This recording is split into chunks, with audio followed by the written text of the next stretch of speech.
Good morning, good afternoon, good evening, and good night, and welcome to Morning Coffee.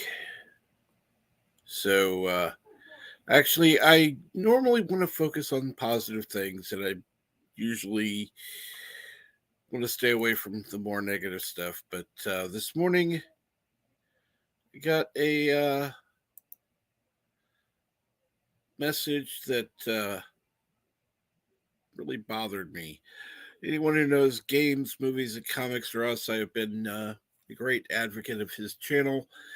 I have done everything I can to support him. I go to his streams. Um, Something happened, I don't know, and he has blocked me on Twitter. So I don't. I'm sure probably has blocked me on YouTube as well. So if anyone can send in my message, not only of apology but confusion, because I have no idea. Um,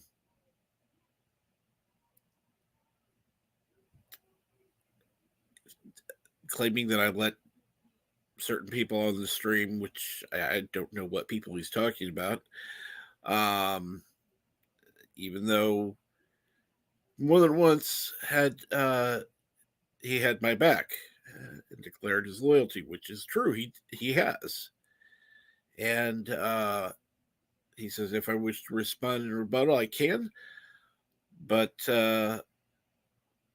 according to him, I have sold him out, and he doesn't appreciate it. I don't know how I did that. I don't know what I did. And because I'm blocked, I can't even ask. So, um, yeah, anybody who knows him, all I want to do is find out what the hell's going on and figure something out because something's up. I don't understand. He and I have talked for well over a year, um, probably closer to two, and I'm sorry, it just bugs me. Um,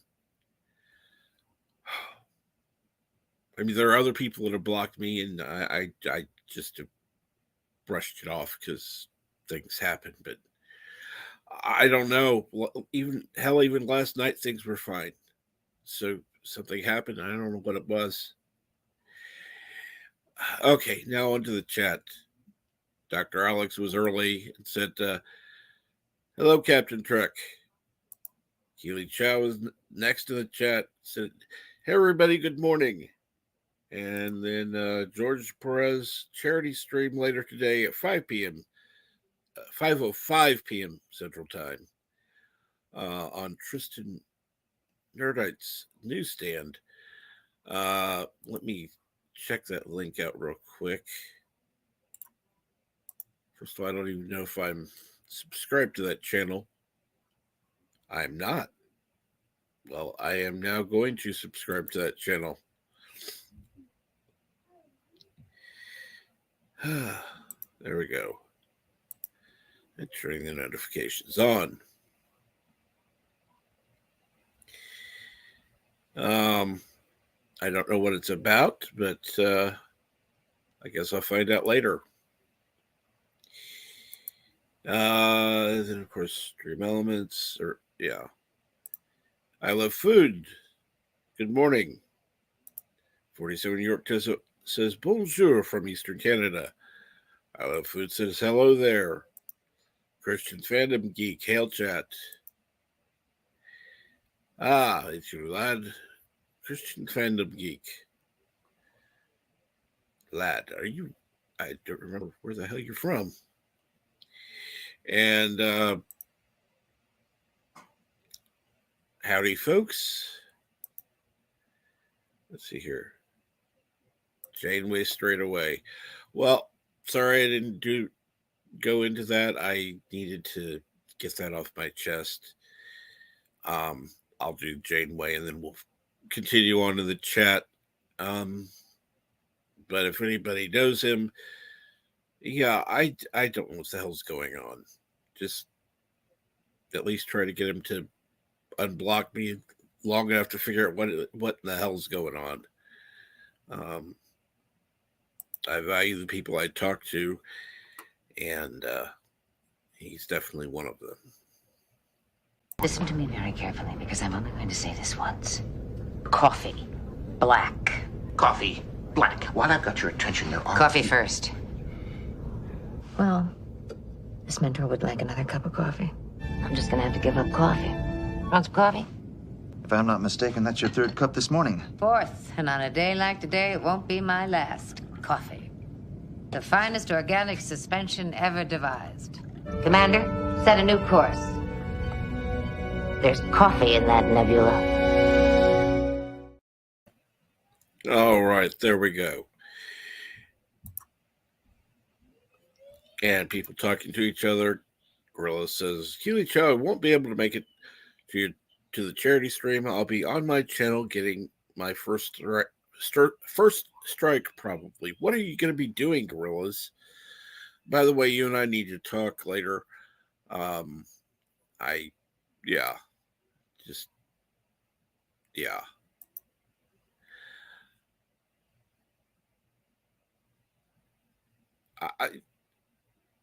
What's going on?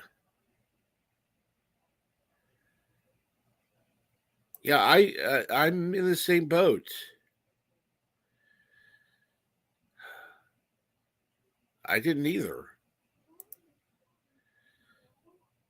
Well, you and I are in the same position because I have no idea what's going on. And hey, Resolute Germ. Hey, Christian Fandom Geek. You're still Facebook friends with him.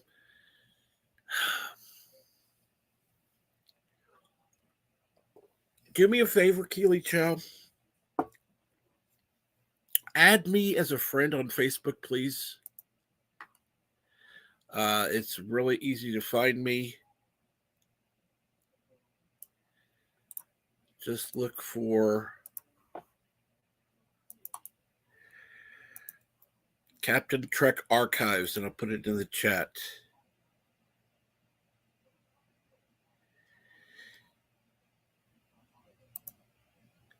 And Mark Krell says, you eated his cookie? I wish. I wish it was that simple.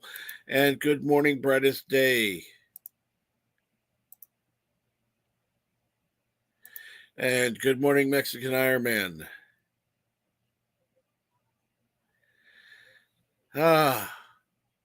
All right, Mexican Iron Man. Here we go. Happy birthday to you. Happy birthday to you. Happy birthday, dear Mike. Happy birthday to you.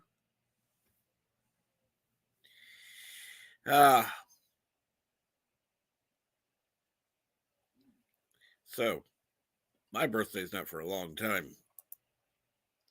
So, how is everyone doing today? Sorry to have gone on for so long about the other stuff, but I'm concerned.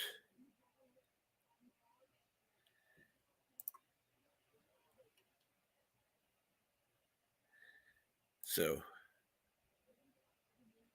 and Keely Chow says, let roast a Dumacorn and a War Eagle for Mexican Iron Man. Well, if you could put Dumacorns in my chat, I'd be more than happy, but I don't have nearly enough subscribers. Shucks darn. And close enough. Let's see how it looks in the chat. Because they totally look different in the StreamYard than it does here. Ah, okay, cool. And Mr. CCTV.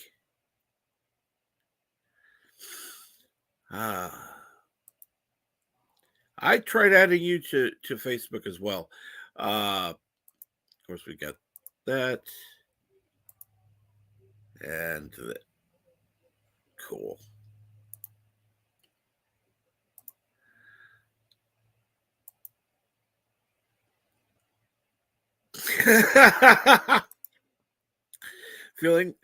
I'm feeling left out. Block the Mexican Jew. No, hell no.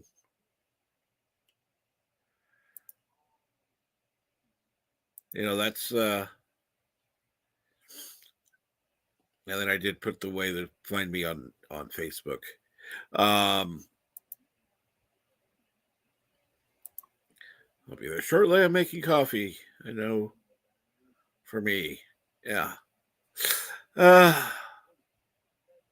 And good afternoon, Mega Cropper. How are you today?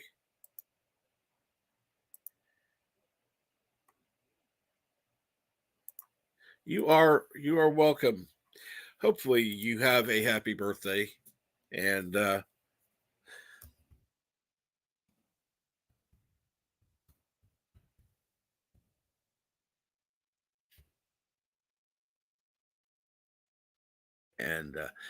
yeah, I'm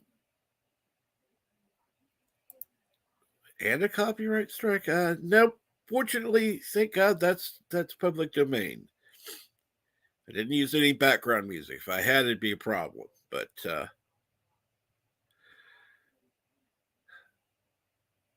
thank God, happy birthday is public domain. And yes, what are you going to be doing today, gorillas?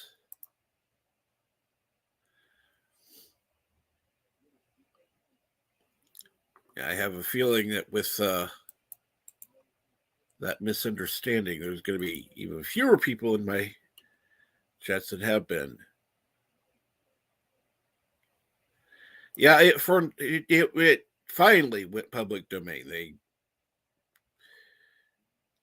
It took years. They finally gave up the rights because, yeah, it was. I'm sorry, that was stupid.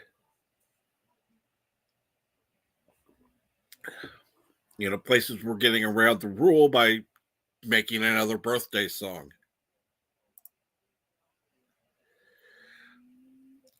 And yes, brightest day. That was Games, Movies, and Comics Are Us. GMC. I don't know why he blocked me. He said I betrayed him somehow. I don't know how, because I have been supportive. I've talked about him in the channel. I've had him in my panel when he's felt like appearing. I've gone on his when he's had it open. I'm at a complete loss.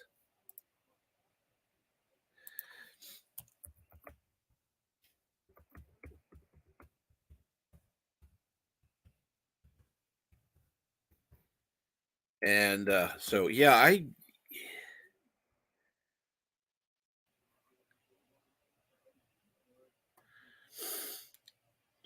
and thank you, Keely Chow.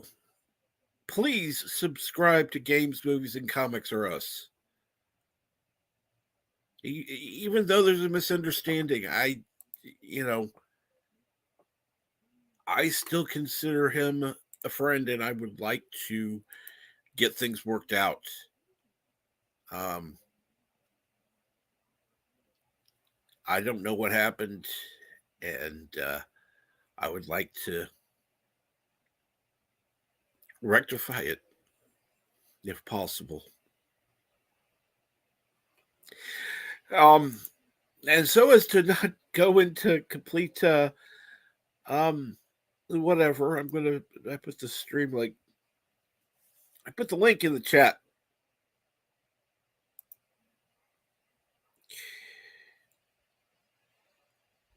So anybody who wants to join the panel is more than welcome.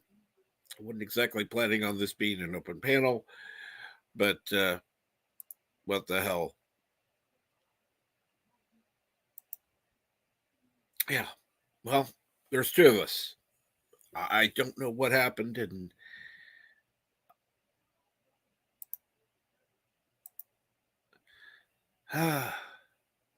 only had one cup so far today. I've had two so far today. I'm on my third right now.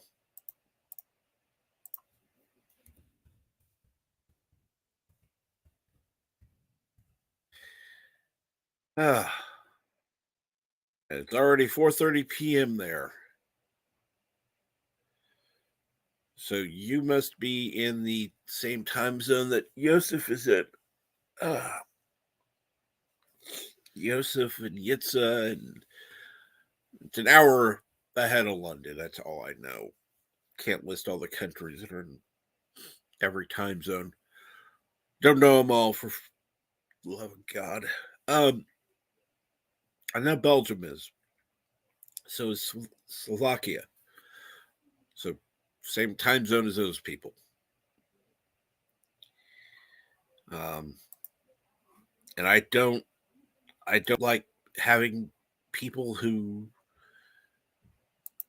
I consider friends. Yeah, all of a sudden it's just like, I don't know what happened. I don't know.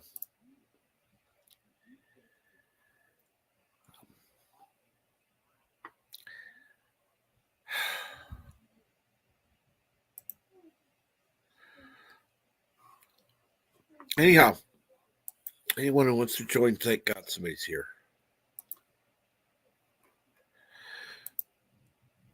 Good morning or good afternoon. Yeah, good afternoon for the Netherlands, but yeah, good morning works. Well, it's morning for me. It's still 9:20 in the morning, so.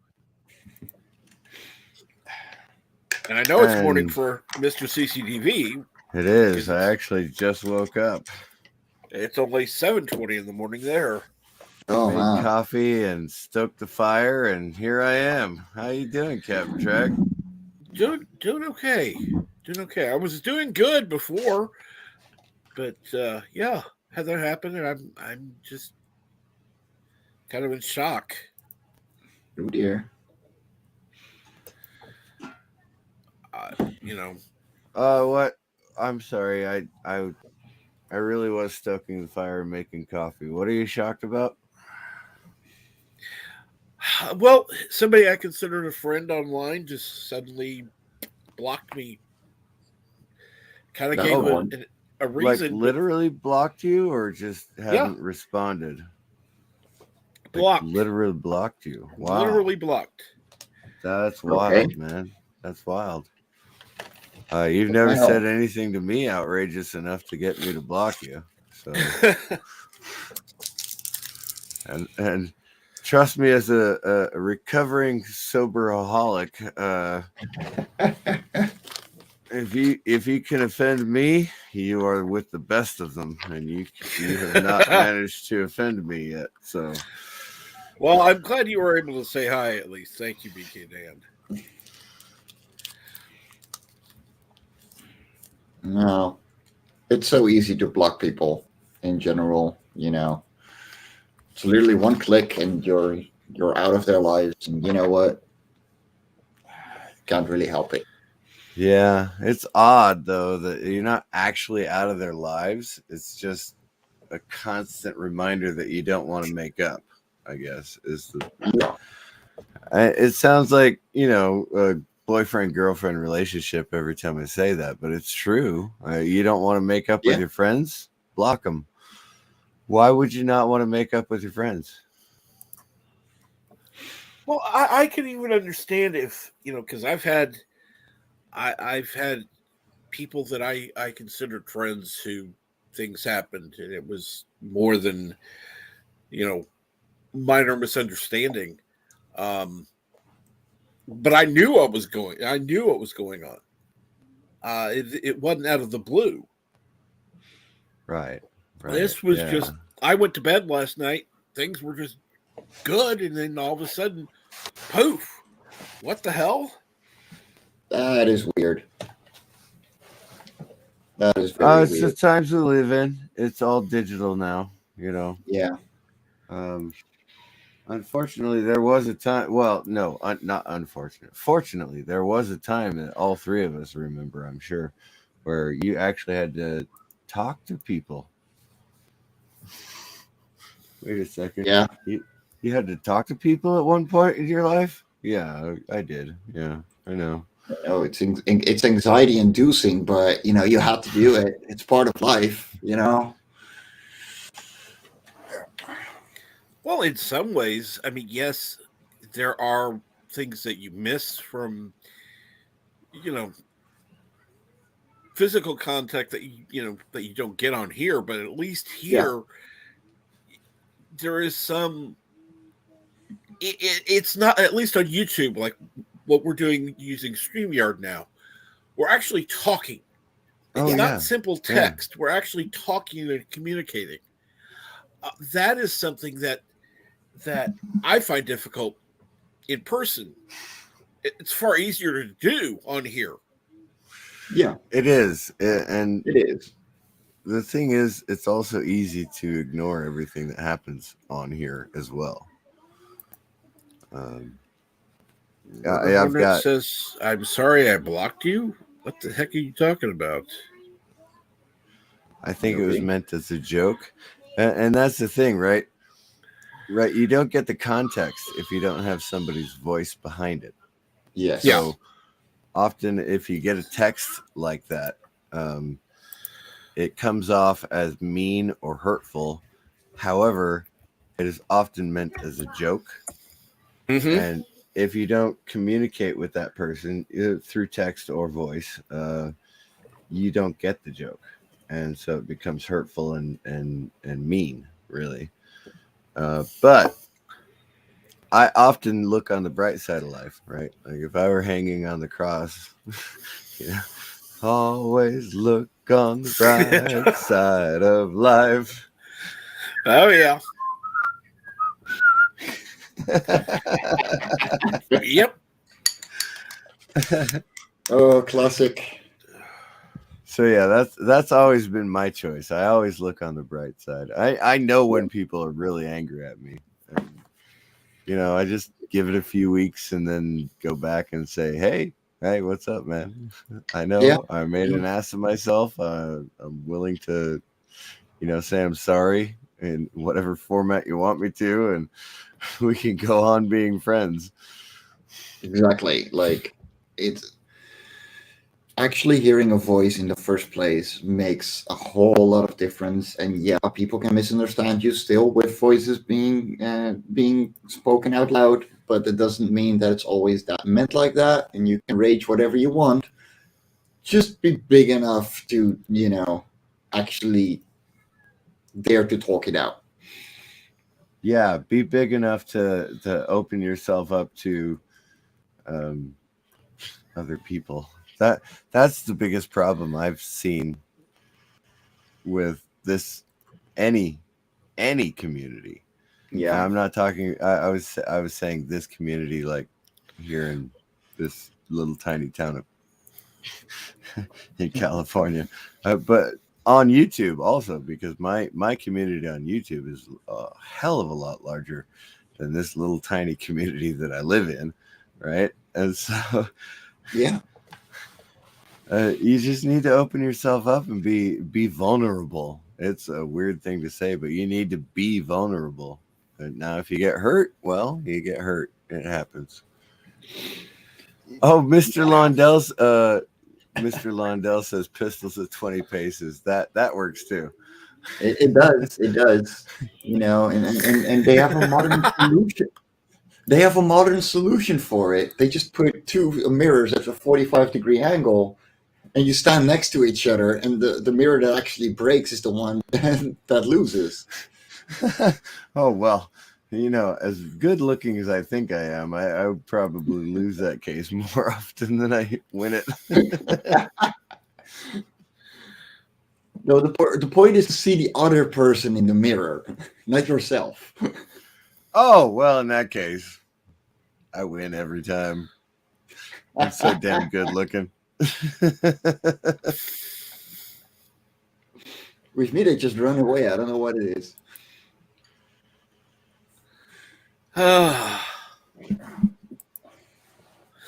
So how has your weekend been so far? It's good. Been able to draw a lot again, finally. Oh, right on. Good. I sang till the wee hours of the morning, and yet I still need to go to It's weird. I'm not active duty anymore, but I am a member of the VFW. So I have to go to my commander's house for breakfast this morning. And as much as I would love to stay on here as long as possible, I'm going to have to break off at some point.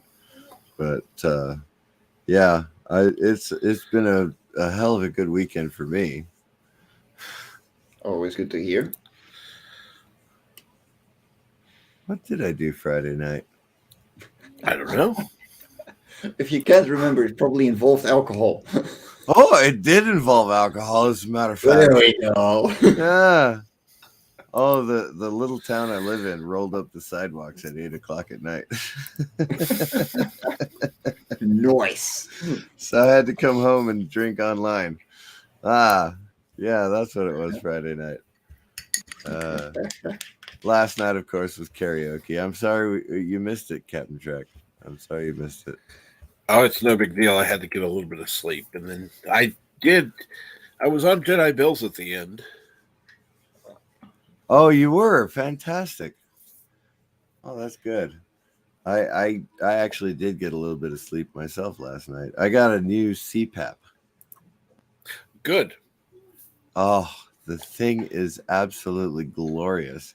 It makes a lot less noise, and I don't get condensation in the tube when I sleep at night. Well, It's like, oh yeah, I don't get condensation in the tube, right? So I like my bedroom cold. It's colder than the rest of the house, which works out perfectly for me when I'm sleeping, except my old CPAP didn't have the heated coils in the tube, so it would gather condensation in the middle of the night, and I'd wake up at like 2:00 in the morning and have to, clean out the tube and put it back on and go back to sleep. And it was kind of a pain. Now that it's wintertime, it's actually a really good thing because I would just throw a couple of logs on the fire and then clean out the tube and put it back on my face and go back to sleep. But yeah, this CPAP is fantastic. And I don't know. Are you familiar with my case, Captain Trek? no. I'm only 190 pounds. I'm only 190 pounds, and I wake up 27 times an hour if I don't have the CPAP on. Damn. Yeah. Now that's not conscious awakeness. That is like drifting in and out of sleep, like you're taking a nap in an armchair or something. Yep. And I do that 27 times per hour if I don't have my CPAP on. So this Here. Don't know how many incidents per hour I had. It was high for me as well. I probably should have asked. I got my brand new CPAP in the mail, and I unboxed it and put it together. But the email I got from the respiratory therapist said don't unbox it and don't put it together until we have our setup appointment, and that was Friday. And the very first thing she asked me is, did you take your machine out of the box? And I said, yes, I did. I put it all together. And she said, oh, that's fantastic. That's wonderful. Because she's used to dealing with veterans who are, 70 years old and later who have to have a CPAP, and it's their very first time ever using one. I've been on one for 11 years. So I was really excited to get the new one and put it on. But I waited until Friday. And the very first thing she said was, did you unbox it and put it together? I said, yes. And I showed her the picture, or I turned my laptop so she could see the machine. And she said, you did perfect. This is going to be a good appointment. I said, thank you. So I do still need to download the app on my phone. But yesterday morning and this morning when I woke up, I had the 2 green happy faces that said the mask sealed all night and that I slept perfectly for whatever amount of hours, 5 or 6 hours. So I'm pretty happy. Yeah, that's some proper sleep. Mm. Yeah. If you're not sleeping, you have no idea what it means to actually sleep. No. Yeah. And people who have not experienced sleep apnea have no idea what it's like to. Yeah, it's not fun. I look forward to that mask every single night. And there are a lot of people out there who get diagnosed. They wake up like 9 or 10 times an hour, maybe, or maybe only 5 times an hour, and they get diagnosed with sleep apnea. And they're like, I don't need that mask. And they just go back to sleep and don't bother using the machine. Oh, I swear to you, I cannot sleep without the thing. I cannot sleep without it. And they're constantly coming up with new ways, new attachments to the machine. Like they sent me a nose piece, and I was like, I'm a mouth breather, so I can't really use the nose piece because it just keeps circulating air through my mouth, which would dry me out even faster. My respiratory therapist was like, oh, that's good. I'm so glad you can use your full face mask. I was like, yeah, I'm glad I can use my full face mask too. Well, when they wanted to do the sleep study on me, the original one, not the original, the secondary one, because the first one was done in the hospital, they wanted to do it at home. And it's like, so I got it in the mail, and it's like, wait a minute, this is nasal. I can't use this. What am I going to do with it? So I finally sent it back, and they finally scheduled me an appointment in the sleep study lab because it's like, well, it's going to cost more than doing the study at home. And then I talked to the guy that was doing it. And it's like, well, I can see that sleep study for the home thing wouldn't have worked anyhow. He's right. So, well, yeah, if you don't have the full face mask and the nose piece is literally just circulating air through your sinus, then you're not getting any better sleep than you did before. No, I wasn't even gonna try it because this isn't gonna do anything. So, I know a lot of people out there don't actually believe that I sleep with the CPAP because, okay, I'll turn the camera on. well, I've had a camera on me with it on, so people know I do. You can see where the face mask goes right here. Yep. That's going to take a couple of hours to clear up. I mean, it will clear up, but it does take a couple of hours for that. And then the straps that come down here and over the ears, you can usually see those. Yep. Yeah. So,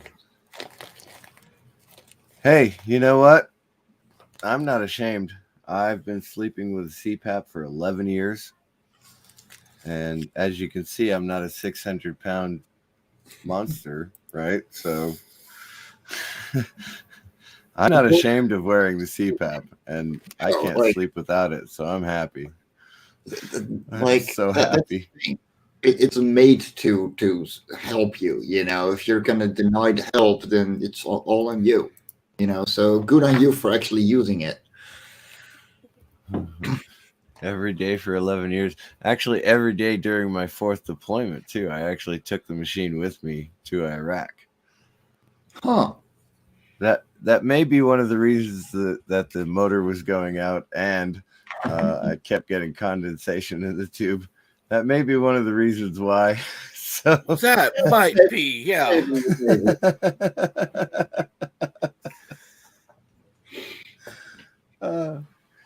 It's really weird to tell people that because a lot of people, whether they have apnea or not, they just assume that they're going to sleep better without a machine on their face, which I get that. I get it. But me, I know for a fact I'm going to sleep a hell of a lot better with that mask on my face. Oh yeah. Well, I mean, the problem with a lot of people, including myself, not that I have problems sleeping at all, but you try one thing once, you don't like the experience, so you don't try it again. You know, Oh, yeah. you know, we all do that with one thing or another. So it's yeah. Well, I was told the first time I had it, it's like, it was just, don't worry, this will take some getting used to. I put it on, laying there, closed my eyes, Gone. don't know how long, and I was Slept gone. like a baby. Yes. Oh my God. That was the experience I had too. I was like, oh yes, I'm never sleeping without this again. Never.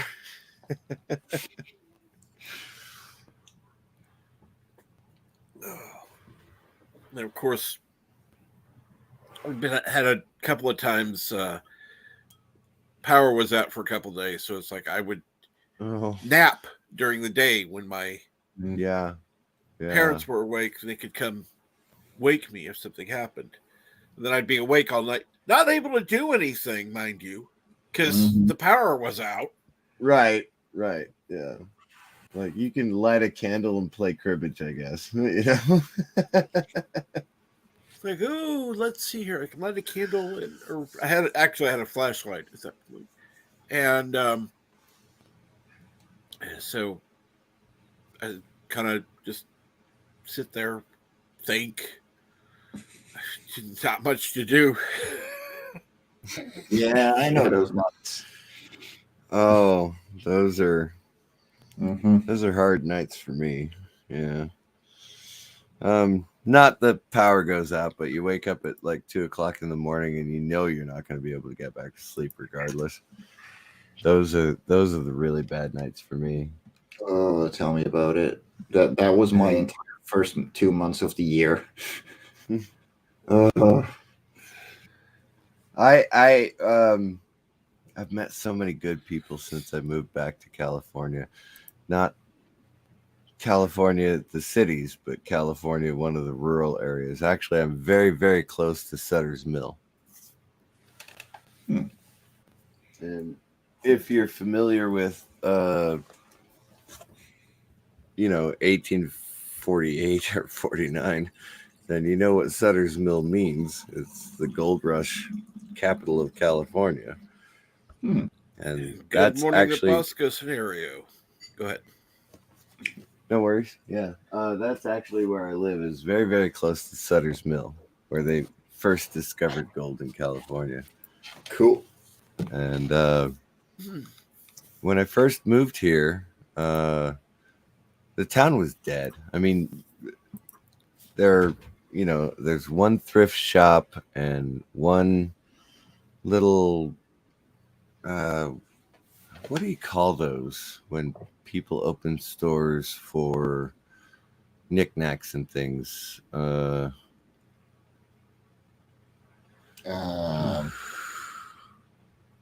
That's a good one. Well, yeah, I'll just call it knickknacks and things. All right. So people open stores to sell antiques or, specialty, this, that, and or other thing. So that's the VFW was the place to be when I first got here. And over the course of 6 months, it kind of went downhill. Hmm. And so I started volunteering at the bar to be a bartender, which is not my cup of tea because, being on my feet for 4 or 5 hours every other day or something like that, it's just, ow. I'd rather not tell you what my side job is then. Yeah. Well, no, there's a lot of people out there who are capable of doing the job for, 6 hours a day, 8 hours a day, 5 or 6 days a week. I can't be on my feet that long. I mean, I it's gotten to the point where I sit down to split wood. Right. So I'm sitting in my little chair and I'm throwing the axe over my head and going, split wood, split wood, split wood. Hey, I'm whatever sitting works. in my chair doing it. Well, hey, it gets the job done. It does, actually. And, you got to do it in order to keep the house warm. So I'm okay with that. But yeah, the reason I bought my house in the city of the little Arizona town I live in, or used to live in, was so I would have a gas furnace. I bought the house so that I would have city gas and city electric and city sewer and everything like that. And then, I have to move to California. Damn it. I hate California so much.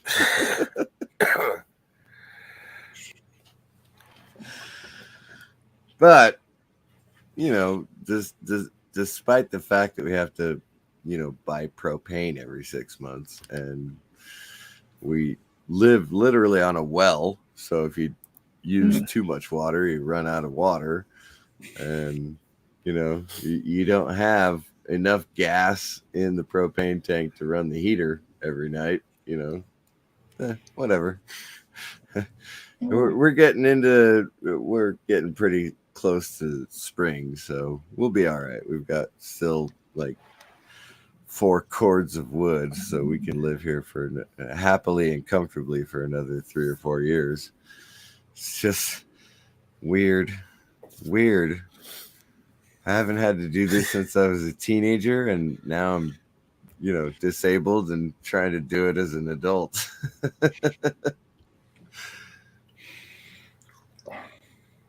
And good morning, gorillas.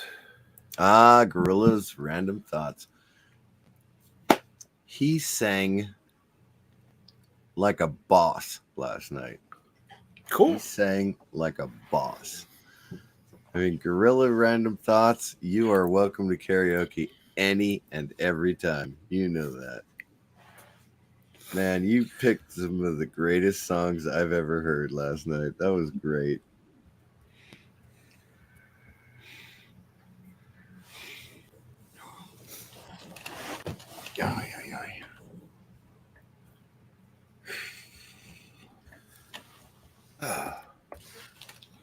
Normally, we roll into another subject at this point. Yep, I was just waiting until. Come on, it's not letting me. There we go. Hey, there you go. You've got a gorilla on your panel, Captain Yep. Trek. You've got a gorilla on your panel.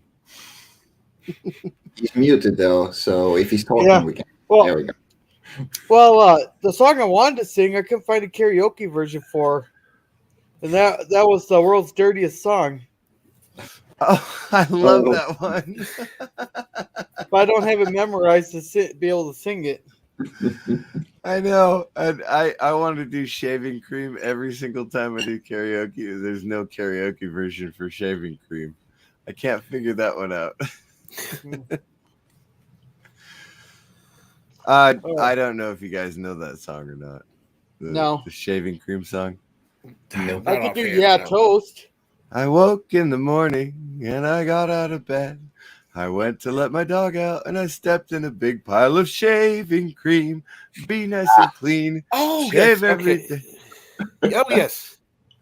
That reminds me of the Assumption song. There was an old farmer who lived on a rock. He sat down in the grass, shaking his fist at some children down by the creek.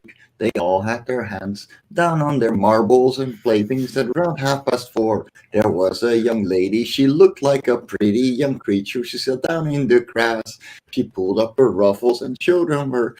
That's the song I was going to sing. I couldn't find the karaoke version for it. Oh, I love that one. That one is. And if you think this is dirty, you're effing well right. I'll try not to swear on Captain's channel here, though. That's why I only sang like the part I remember. Anything else is just no. Even though it's a Scottish song, people always want me to sing the Scotsman on St. Patrick's Day, right? The Scotsman clad and killed, he left the bar one evening fair. Like, people don't know that Ireland is a completely separate island. You know that, right?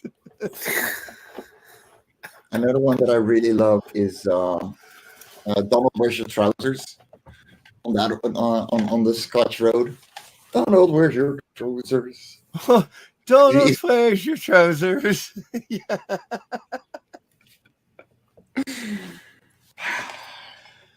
God, I know too many old obscure songs. Yeah. Well, my problem with karaoke there was trying to find songs, that I knew that had karaoke versions, because I listen to a lot of the more independent artists. Because that's the one good thing about YouTube, I'll say, is you get all these independent artists. Yeah. Oh, yeah. Not what the mainline or mainstream music industry wants you to have. Oh my God. Captain Trek, do you mind if I tell a story right now? Huh? Do you mind if I tell a story right now? Go. Okay. A few weeks ago,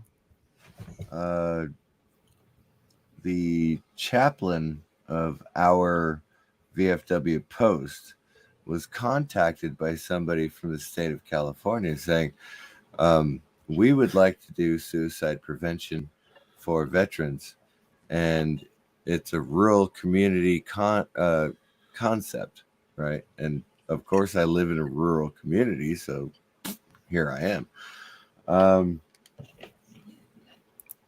They had 4 voting members for the committee to be able to put on concerts in the park over the summertime. Mm-hmm. And the coordinator from Sacramento, the state of California, he contacted the 2 founding members and said, you need a 5th voting partner.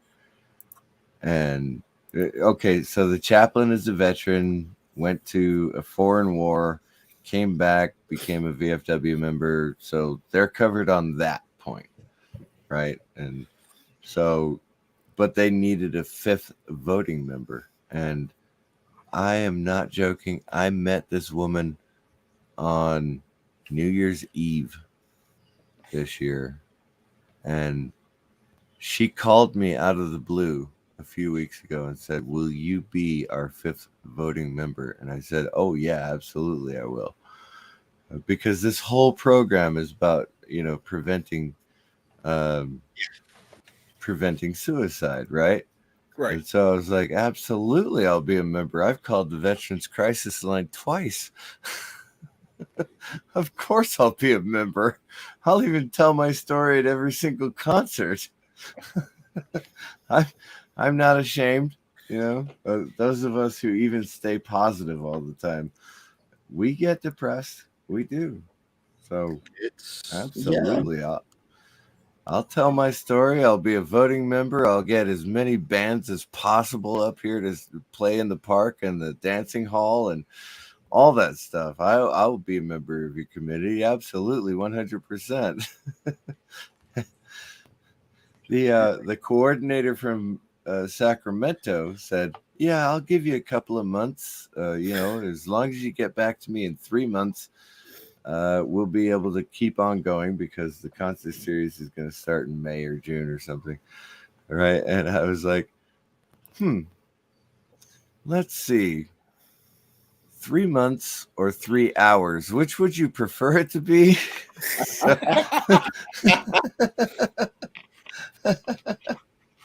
I was like, yeah, dude, I've used the Veterans Crisis Line. Absolutely, I'm going to advertise it. Absolutely, I am.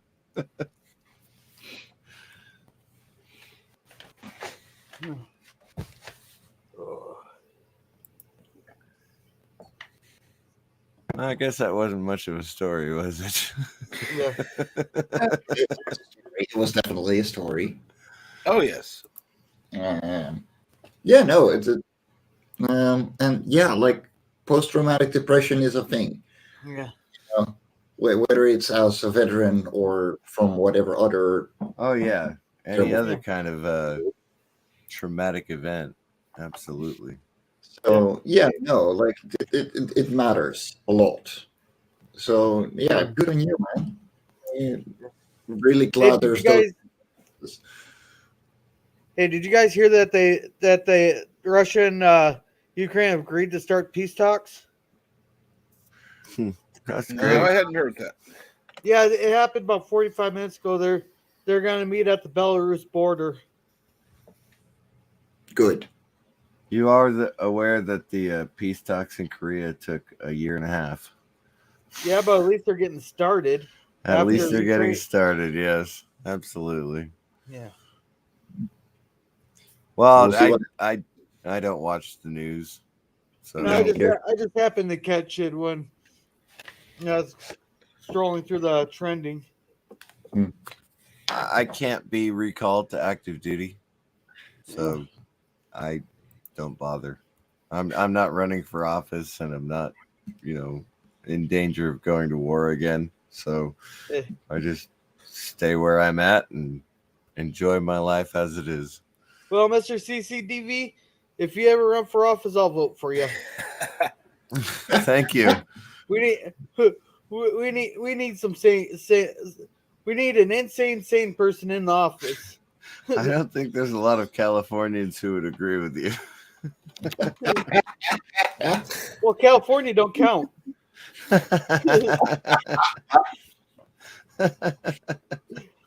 All you got. Oh my God, I can't believe I'm living in California again. I swear to you, when I was 16 years old and we first moved out of California, I was like, I'm never coming back to this shithole. Surprise. I thought you were Colorado. Or No, is that where you lived when you're in the army? Colorado was my favorite place to ever be, right? And Oh. that was between 2001 and 2006. Okay, because I know you mentioned Colorado in your stories with Mr. CDB. Oh yeah. Oh, Fort Carson, Colorado. That was my first. No. Okay, that was my second and third deployments in Fort Carson, Colorado, and that was fantastic. I loved it so much. But I have not been privileged enough to move back to Colorado Springs, which is where I think I belong. I did live in Williams for a few years, which Williams, Arizona is very similar. It's 7,000 foot elevation and absolutely gorgeous. It's 30 miles away from the Grand Canyon, and 2.5 hours away from Phoenix. So you get anything and everything you want right there in northern Arizona, provided you're willing to put the effort in to drive a few hours. Anything and everything you want. But my heart is still in Colorado Springs. I loved Colorado Springs so much. The 5 years I spent there were some of the best years of my life. So why did you move back to California then? Oh, my uncle needs a caregiver. Oh, okay. That's basically what I've been doing for the last year and a half. Is caregiver for family. Thank you, Dr. Scotty. Yeah. Pretty sweet.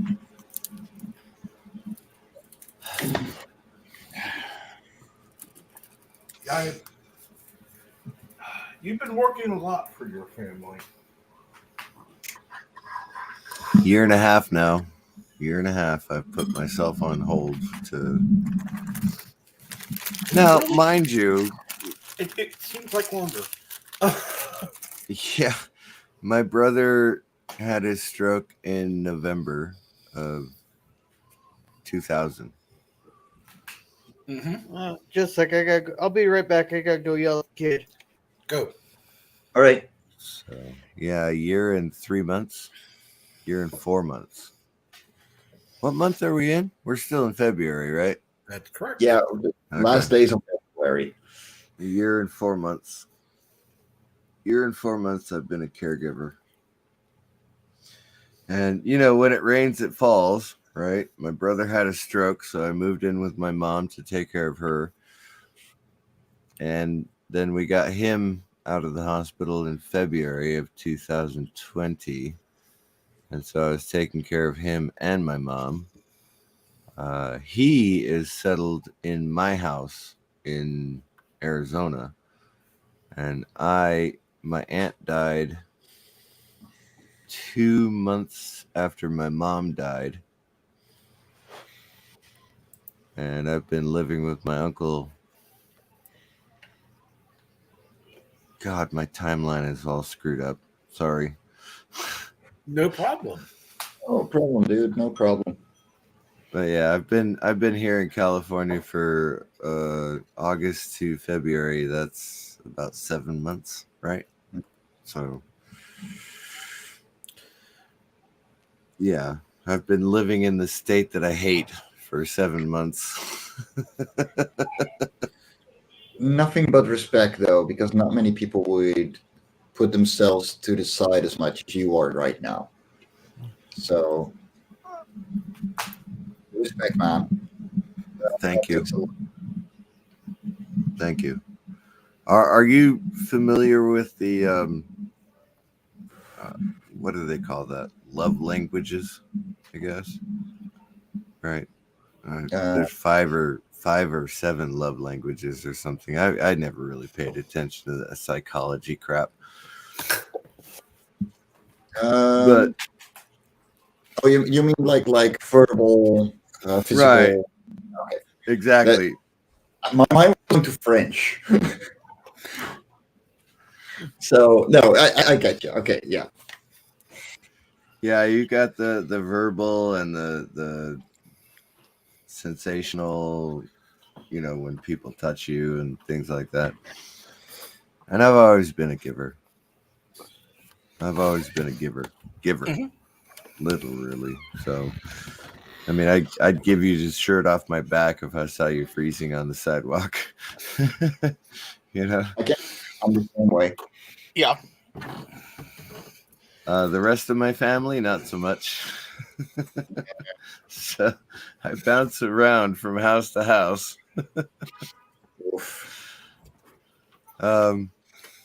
This time I suspect it's going to be permanent this time. In 2001, I was bouncing around from house to house as well. And that was between the first 5 years I did in the Army and the last 5. 18 minus 5 equals 13 years? Yeah. Okay. So the first 5 years I did in the Army, and then the last 13 years I did in the Army. You know, I didn't have a choice. I was in the Army. I had to go where they told me to. But yeah, that range from 2000 to 2001, I was caring for my grandmother and my dad, and that was enough for me as a 22-year-old man. I was like, oh God, that's enough. I don't want to do any more. And here it is, you know, 20 years later, and I'm going, damn it. Here we are again. Bloody hell. Here we go again. And you have a good day, Dr. Scotty. We'll see you, Dr. Scotty.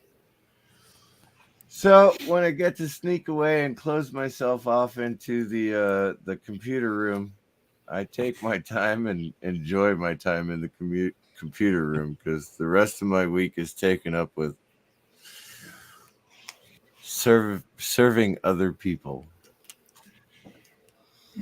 Hey man, you can say a lot. You know, it sometimes feels very and thankful for the kind of work that you end up doing. But it does mean a lot for a lot of people. So, yeah, good work, man. Keep it going.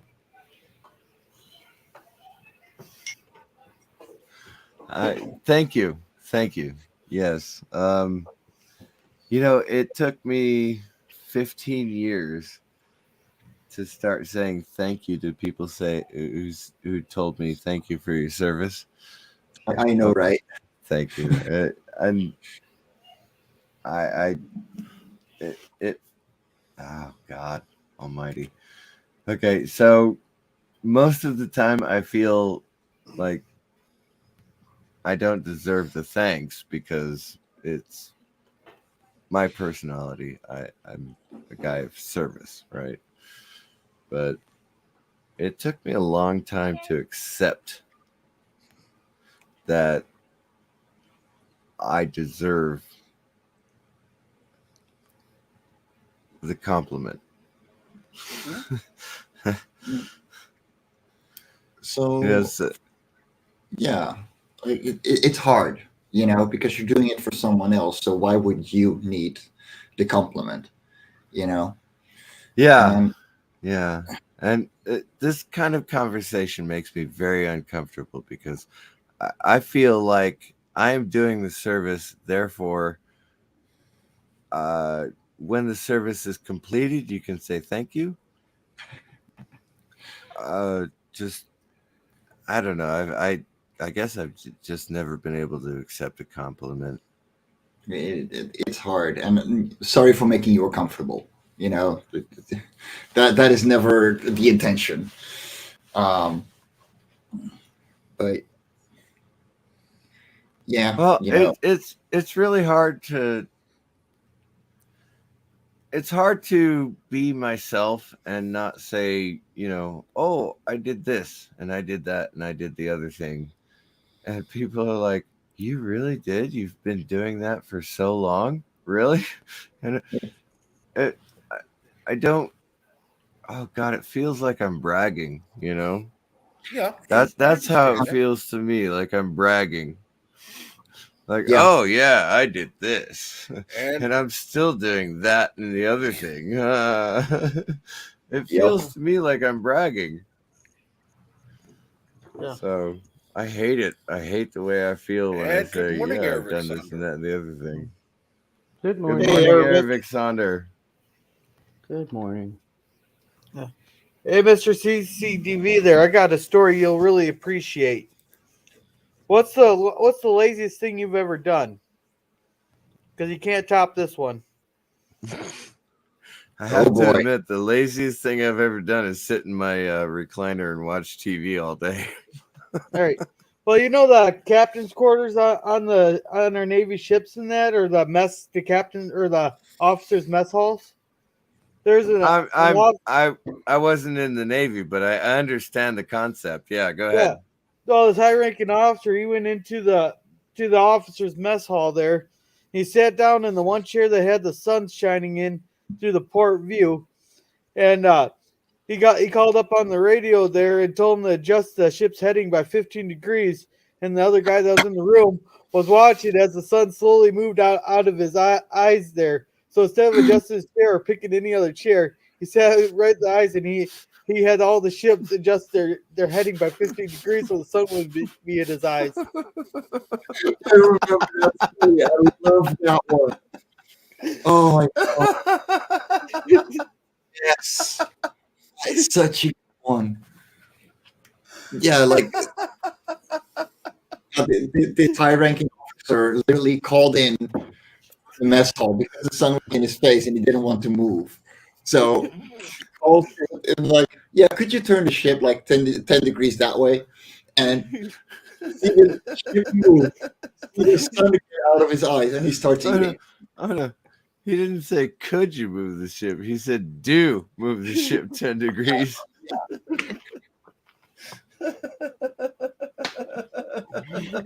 Oh my God. I have served under officers like that. Yes, I have. Oh boy.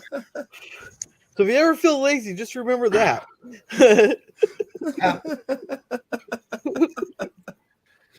So what's going on there, Rick? Oh, nothing. I'm kind of wired. I've had like 5 cups of coffee, so just decided to come on and say hello. Good morning. Good morning from Denver, Colorado, Mr. CCDV. Damn you! You're doing better than I am this morning. Mr. CCDV, next time I get on karaoke, remind me not to drink as much as I did last night. Oh, no, I'm never going to remember. I'm never going to remember to tell other people to stop drinking.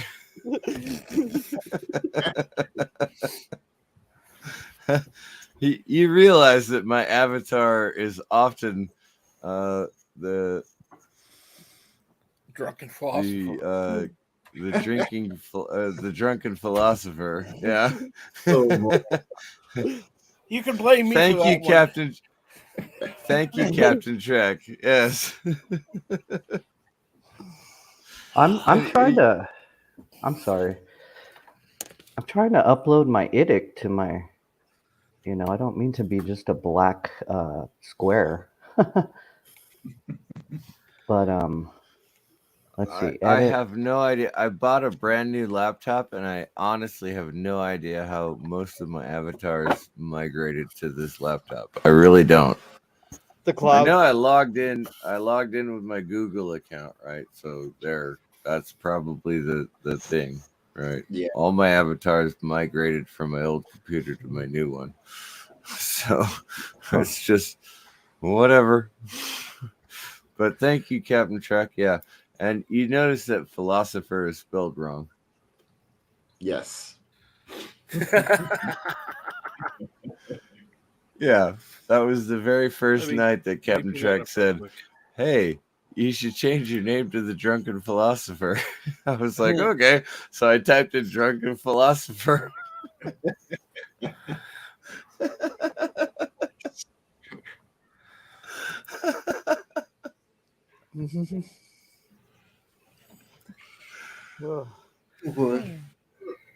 But yeah, Captain Trek is to blame for that one.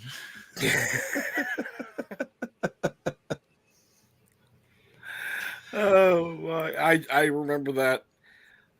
It just came out of my mouth. Oh yeah, you should rename yourself the Drunken Philosopher,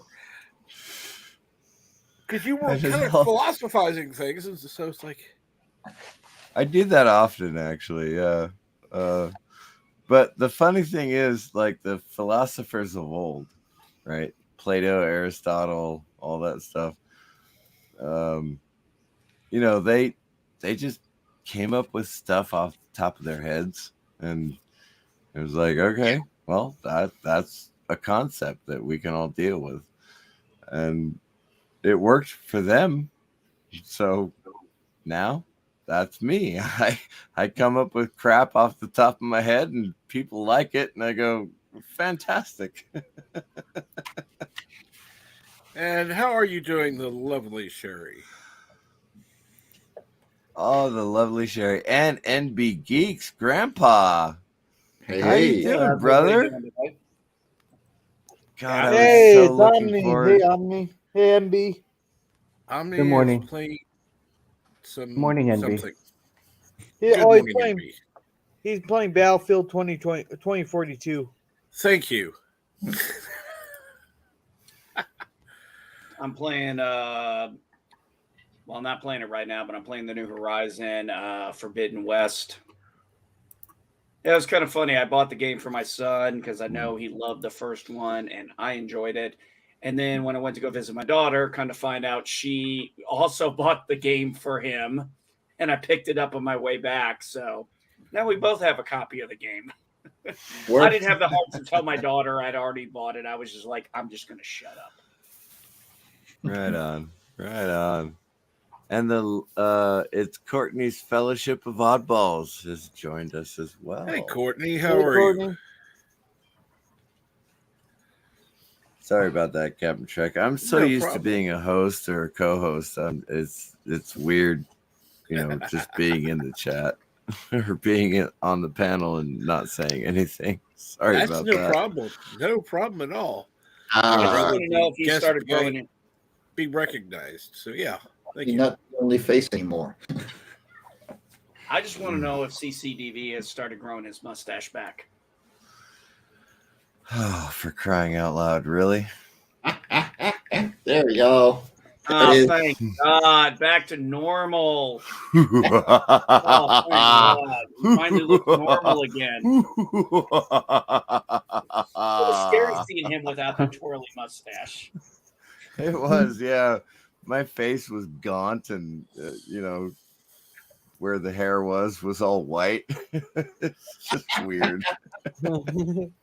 Well, it's interesting. A few years back, I went back home to Illinois, and I went to the funeral site where my grandparents were buried, and found various other family members I knew that were also buried in areas. Well, I ended up coming across one plot of my great uncle and great aunt, and there was this car part. As I was sitting there, I noticed that her husband, my great uncle, he had not passed yet. And I was like, wow, he's still alive at 90. I hadn't heard anything. And here's the thing, this car pulls up, the guy gets out, and my daughter was like, do you know him? I was like, I think that's my great uncle. He walks up, and dude looks almost the same he did the last time I saw him. And the reason why I knew who he was, I knew it was my great uncle Ralph, was because of the mustache.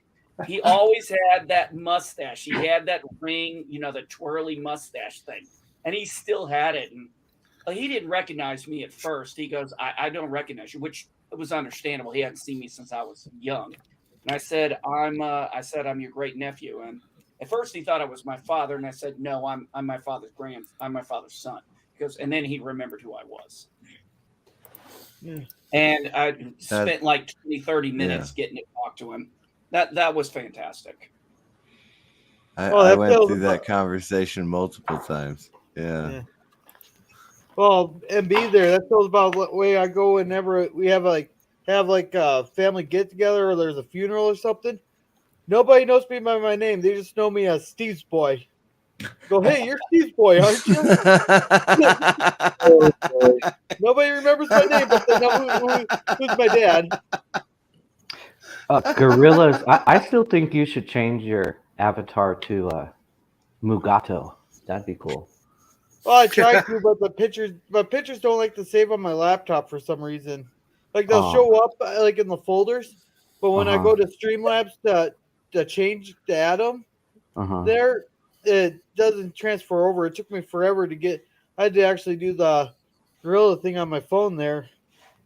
Oh, okay, cool. That Salty Trekkers stream this morning was hilarious. I was laughing especially so hard. when the comments around when he fell asleep there was funny. Half the people probably thought he's dead. Half the people are probably sleeping. He did. I love when Bird called him. Yeah. Yeah, I could hear the snoring through his microphone. Oh yeah, easily. Hey, Gorillas, it's funny you said what you said about that when you go to a wedding or a funeral or something. I went to my cousin's wedding, and there was all my family. I'm named after my father because my first name is Jess, but I'm not a junior. I'm a second. So throughout my entire life, I was referred to as Little Jess. I was always referred to as Little Jess.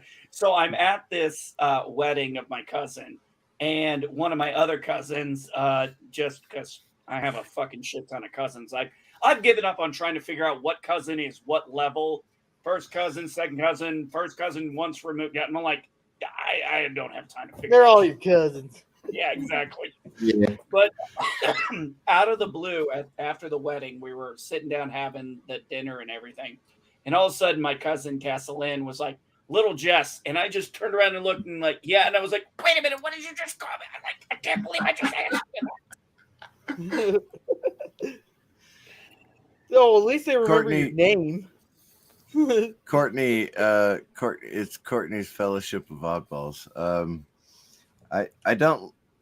Well, I'm not afraid to show my face. Obviously, here I am, right?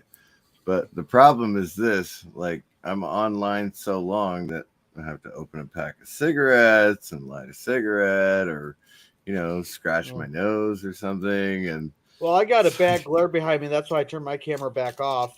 I got because it's early morning here, and so the sun's shining through the windows. well, the cat's wrecked my blind. You should tell your house to shift to 10 degrees port side, so you won't have that problem. Oh, hey, Captain Trek. Captain Trek, I went by my. Hi. Hey. Yeah, mini gorillas. Oh my goodness! Are there little gorillas in your house? Are there little gorillas in your house? The other little gorilla is with her mom. Baby Mugatos. My name is Owen. Nice to Hello, meet you. Nice to meet you, Owen. But Dad, what's the side of this? So, hey, Captain Trek. Yep. I went by the first time in months I've been able to go by the retro toy store. I picked up some great stuff, but the cherry on top for me.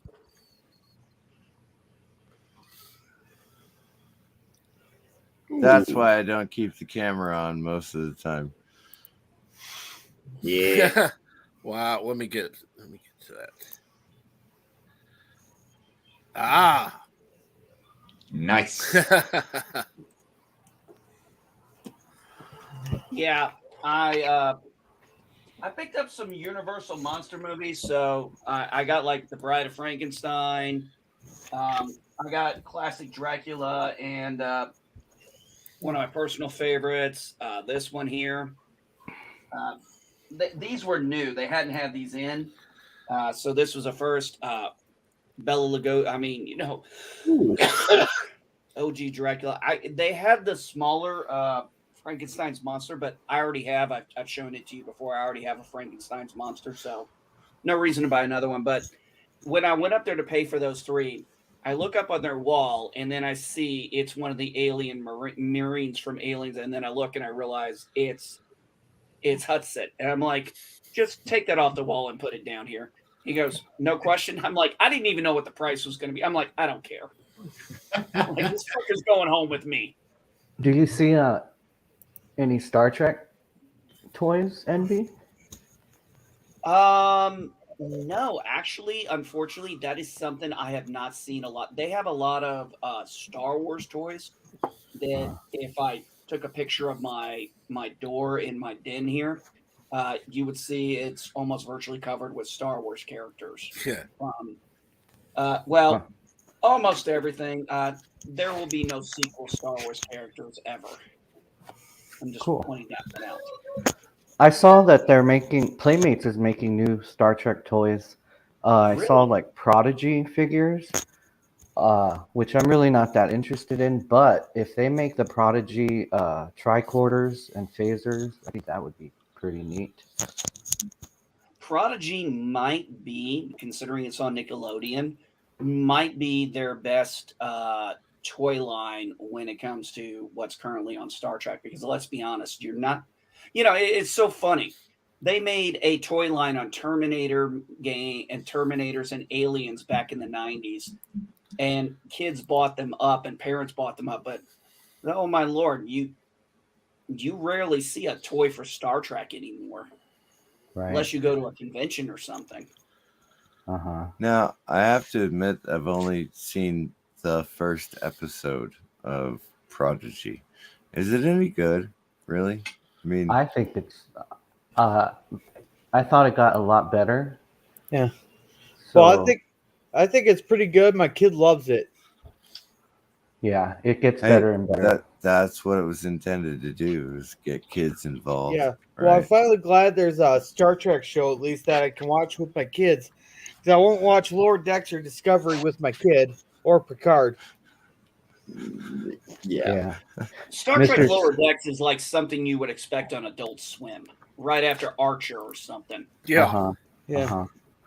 Mr. CCDV, you should watch, I forget which episode number it is, but it's called Kobayashi Maru on Prodigy. That's a pretty cool one. You should check that one out. Prodigy. All right. Yeah. He goes into I'll Sorry, go ahead and I'll go ahead and watch all of Prodigy. There's only one season, right? So it's not a big deal. It's not a big commitment for me. Well, it's a long season though. Right now I think there's about like 10 or 11 episodes out, but I heard they're going to go to like 20 something. Yeah. So that's finally we're going to get a long 26 season fucking show. Yeah, I was gonna say, yeah, exactly. That's a rare thing every anymore. show is a 26 show. Well, a lot of these shows are doing half seasons now. And it's like kind of like a disappointment. Yeah, it is. I'm actually preferring the shorter seasons only because most shows now have gone serialized. They're not episodic. Now, when they're episodic, that the advantage of being episodic is you don't necessarily have to watch them in a particular order. Exactly. You can tell them in any story, in any format, and any story you can tell is fantastic. But the serialized. I like how DS9 did. They had some really long story arcs there, but there's a lot of episodic stories in there. But there's also serialized arcs. Yes, the serialized arcs in DS9 were kind of planned, but they didn't know if people were ready for it. So it kind of the Dominion War became the serialized, but also it was kind of the backdrop. You still could have episodic episodes. The problem we run into now with things like, say, the CW, and I'll just use them as an example. When you're doing a superhero show that is 26 episodes long, and it's all dealing with like one main villain, you go through and you realize there's probably only 10 episodes that really matter. Exactly. To the story, yeah. And the rest are kind of fillers, and you're kind of like, they just had to make an episode to make an episode, but it really has nothing to do with the full story. Whereas the last show I watched personally live, and this was right before I cut the cord, was Sons of Anarchy. And it was, for the most part, serialized, but it was only like 13 episodes long per season. And that more or less worked. I think that when you have 26, 20-something episodes that are serialized, you get so many fillers that it waters down the quality of your show, if that makes any sense. Yeah, no, I can definitely get into that. It depends on the writers as well, you know. If you got a season that really has enough in it to fill those 26 episodes, then you can probably write it properly to write it, like to get it to 26 episodes. But yeah, a lot of filler is usually what happens. Hey, not to interrupt, but Yes. Bees Drive-In is in the house. Hello, Bees Drive-In. Hey, Bees. I'm assuming this is the Bees who does movies. But it's driving me absolutely crazy that everybody keeps changing their damn names on YouTube. Hey, I'd only changed mine once, and that's just so I could do the official channel because I actually started streaming myself. So I changed it to what there, and since my nickname is Gorillas now, there, and all my thoughts are random. That's where my name change came from. Oh, look, Bees is even on the channel now. Oh, yeah. Yeah. Good morning, Bees. It's We got Sunday? the bees knees, yeah. Yeah. Get my coffee in. How did you go to SpaceX? No. Well, I mean, I did. I don't know. Was it last month? I went. Very cool. Yeah, I got video of that on my Murder Hornet channel. I have to make sure I'm subscribed. Well, It's just pure raw footage. I mean, it's, it's not very well videoed, but I mean, you get to see like on the base and shit. Sweet. Oh, Courtney's leaving us. We'll see you, Courtney. Later, Bye, Courtney. Bye-bye, Courtney. And thank you for liking my face, by the way. I appreciate that. Yeah. my real face, most people go, ah. Yeah, it's the mustache, man. You got the handlebar mustache. That's what it is. Well, that's the whole point. I wanted to be a super villain when I left the army. No, I don't think. Come on, who doesn't? Come on, when you think about it, if you're going to be an actor playing in a movie, who doesn't really want to be the villain? Because they have, I mean, for the most part, they have the most fun and they got the coolest guns. The villains get to be the best part. I'm working on getting an overcoat and a top hat. I'm working on it. I'll get it. Oh yeah, then all you need is a spyglass. And Oh, the monocle. Yeah, absolutely. I need the monocle as well. And then you got the Monopoly guy down pat. You look like you could wear one of those. I don't know what kind of hat it's called. It's kind of like a helmet hat thing. The bomber caps. No, well, maybe, yeah. They always go well with those kinds of mustaches. Oh, with the Red Baron kind of cap, right?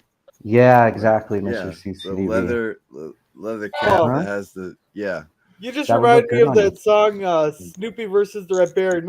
I wonder if there's a karaoke version of that one. Oh, I'm sure there is. Look, I want to find out. I keep putting my beard to the wrong side. Look at that. I saw CCTV. My wife showed me a video on TikTok. It was kind of funny. It was World War III, getting your coming back to service. The guy's like, he's got his beard. He's like, what? He's trying to put his uniform on. It doesn't fit anymore. He's in front of the mirror with a razor with a full beard, and he's like, no. Every time I go to the VFW and I unlock the door and I throw the bar back and I unlock the count my cash register and all that stuff. Every time I go there, somebody, there has to be one person every single time who walks into that bar and says, "So what do you think about Russia and Ukraine?" And I go, "I'm a disabled veteran, so it doesn't bother me one way or the other because they can't recall me." Oh, come on. I'm 80% disabled. My wife's 100% disabled. I don't think they're going to be calling us back. Hey, Mr. CCTV, can't you run the joystick for the drones? And press the button? Say again, Gorilla. Can't you run the joystick for the drones and push the button? Actually, I probably could. I may be a better drone pilot than a lot of drone pilots out there.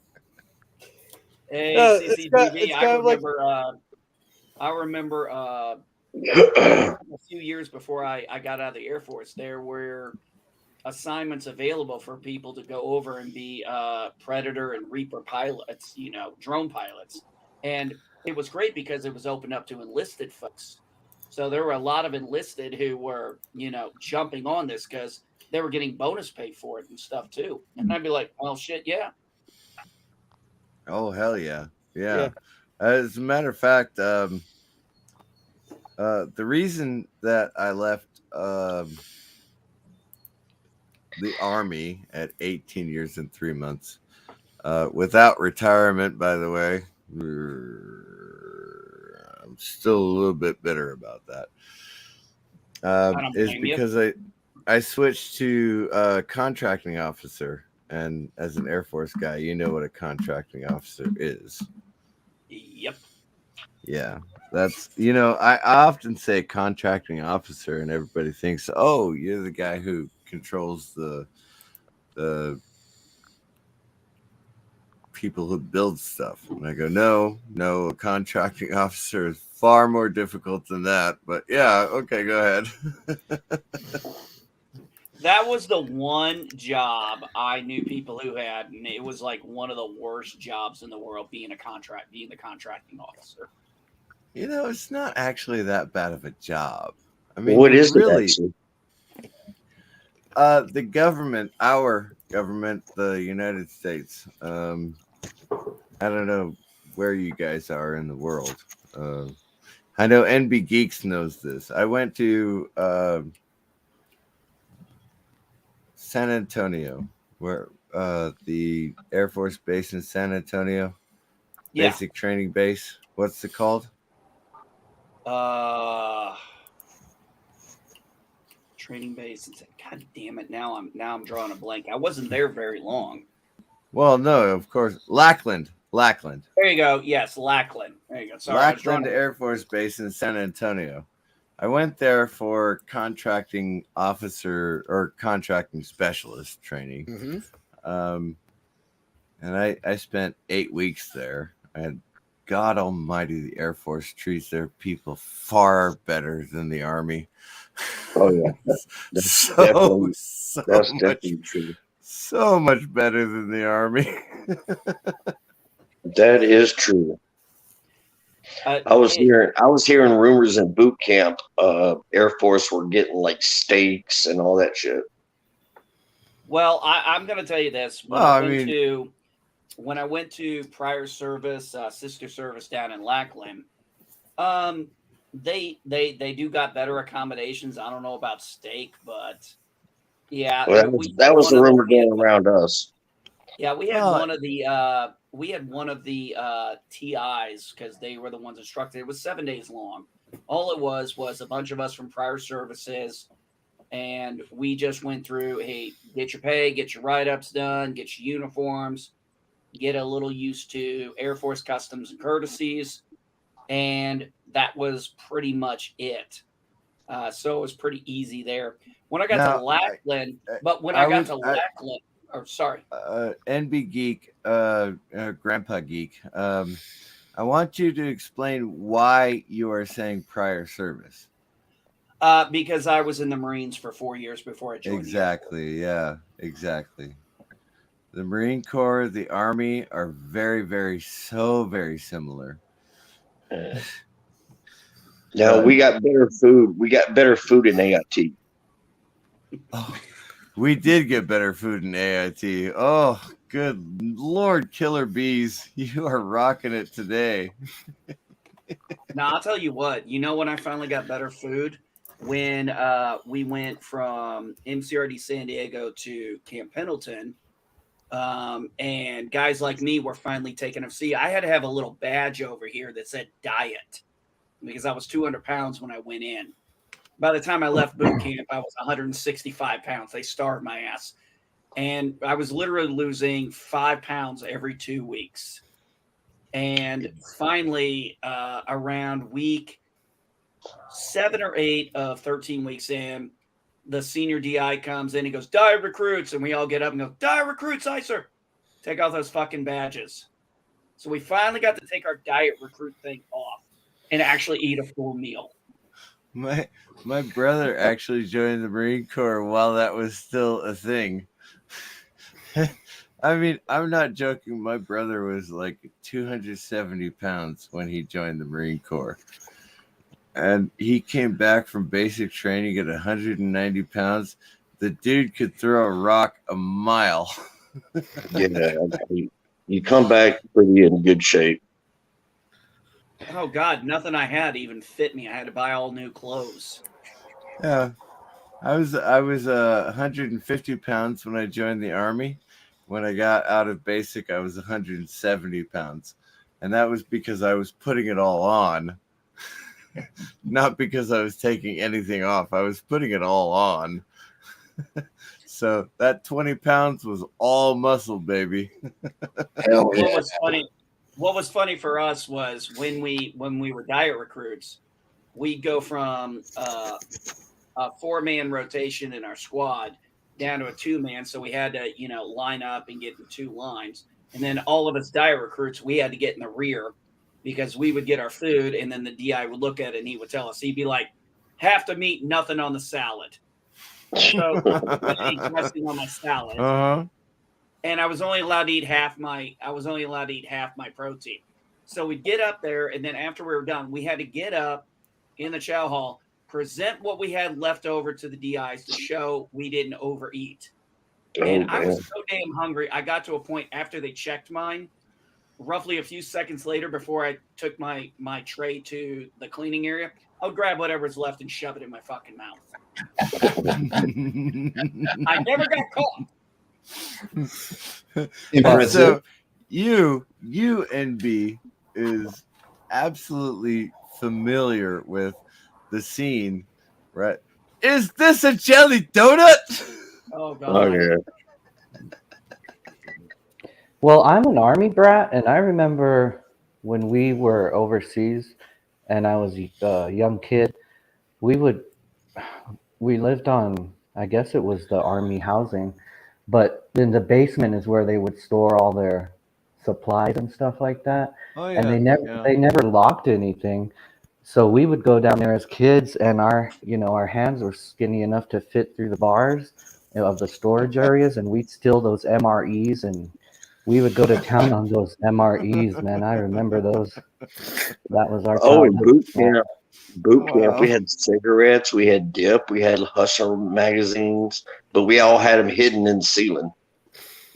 Of course you did. Killer bees.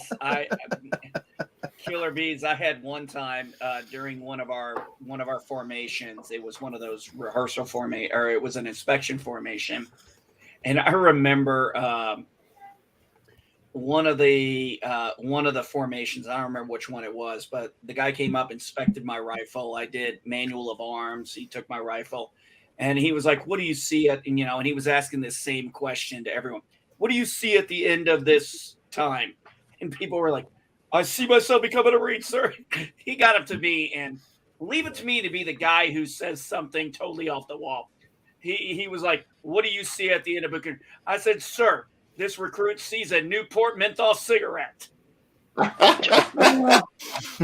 He handed me my rifle back. I put it down, and he came to my ear and he goes, good answer. Hell yeah, that's right. I shit you not. The moment we were dismissed from the drill pad and we had graduated, I went straight to the freaking PX or whatever the equivalent was we had, bought a pack of Newports, and son of a bitch, they didn't sell lighters. So I had this pack of Newport cigarettes, and I had to get on the bus, get to the airport, and once I got to the airport, I looked for a guy. I said, "I need to borrow your lighter." Somebody, I was just like, "Oh yes." somebody brought a Hustler magazine in, and we weren't even shy about it. They're like, "Hey, I got that next, man. I'm gonna hit the bathroom." They're like, "Well, I got it after him." And they're like, they're not even shy about going there and wanking off, like, I got it next, man. I got it next. Well, if you got used to showering together and two in a pisser, we would shy about it. Absolutely. Yeah. When I was in boot camp, we did not have. There were no. We had the stalls, but there was no doors. So if you were taking a shit and somebody else was taking a shit, guess what? You could see each other. We had like walls, but we didn't have doors. Exactly, same here. We had an open bay, right? So we had 30 guys in one bay, and the drill sergeant would come in, and he would say, "Drink water." So we'd down our canteen, right? A whole quart of water, we'd have to down it, and he said, "Refill." And so we'd all rush to the bathroom as fast as we can. There's only 6 sinks. Yeah. And 6 showers. So people were filling their canteens out of the urinals. Oh my God. I can believe that. Oh. Well, when I was in, they only give you so much time to get up, get your bed made, and be in formation. Shit, shower, shake, do all that. Oh yeah, I know the latrine cleaning came after the first formation. Well, like you said, there's only so many sinks. So what I did was just spit in my hand and rub it on my face and just dry shave. Remember, I don't know if you guys had this when you did your inspections, but did you ever have your drill instructor or your drill sergeant? Sorry. Because our drill instructors would come up to us with their fucking ID card, run it up against your face. Go reshave. You didn't get against the grip. Never had that problem. I was a downy haired kid when I joined, 18 years old, right? And this is from the Army. This is from the Army. But I was a downy-haired little youth when I joined. I mean, I could not even grow this, let alone anything that was, beard worthy. Now, the worst part for us was Monday, Wednesday, Friday, because first we'd go to chow, then we go PT. Oh, PT was ow. There were a lot of vomit Yeah. comments on that PT run. Oh, trust me, you learned. We had to learn how to eat very, very light. No matter how hungry you were like, you got to eat light on that day. And good morning, Jedi Bill. Good morning. Bill. Hey, how's everybody? Kapla, brother warrior. Good morning, Kapla. Jedi Bill 797. How are you, What's Grandpa Geek? 797 mean for?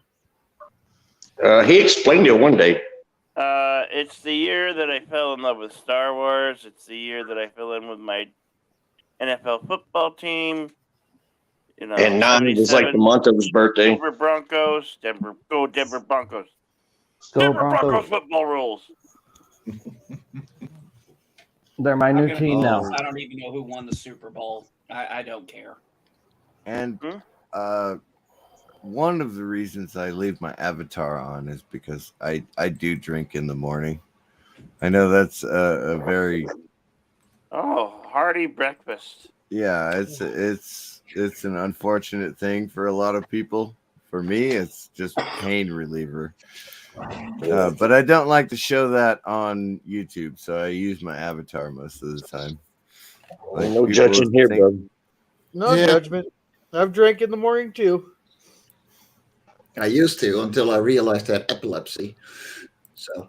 Oh my! I got 4 hours sleep. Yeah, that's not. Oh, hey, Jedi Bill, congratulations! 3 hours of sleep last night. No, 4 hours of sleep. This 4 morning? hours. 4 hours of sleep. 4 hours.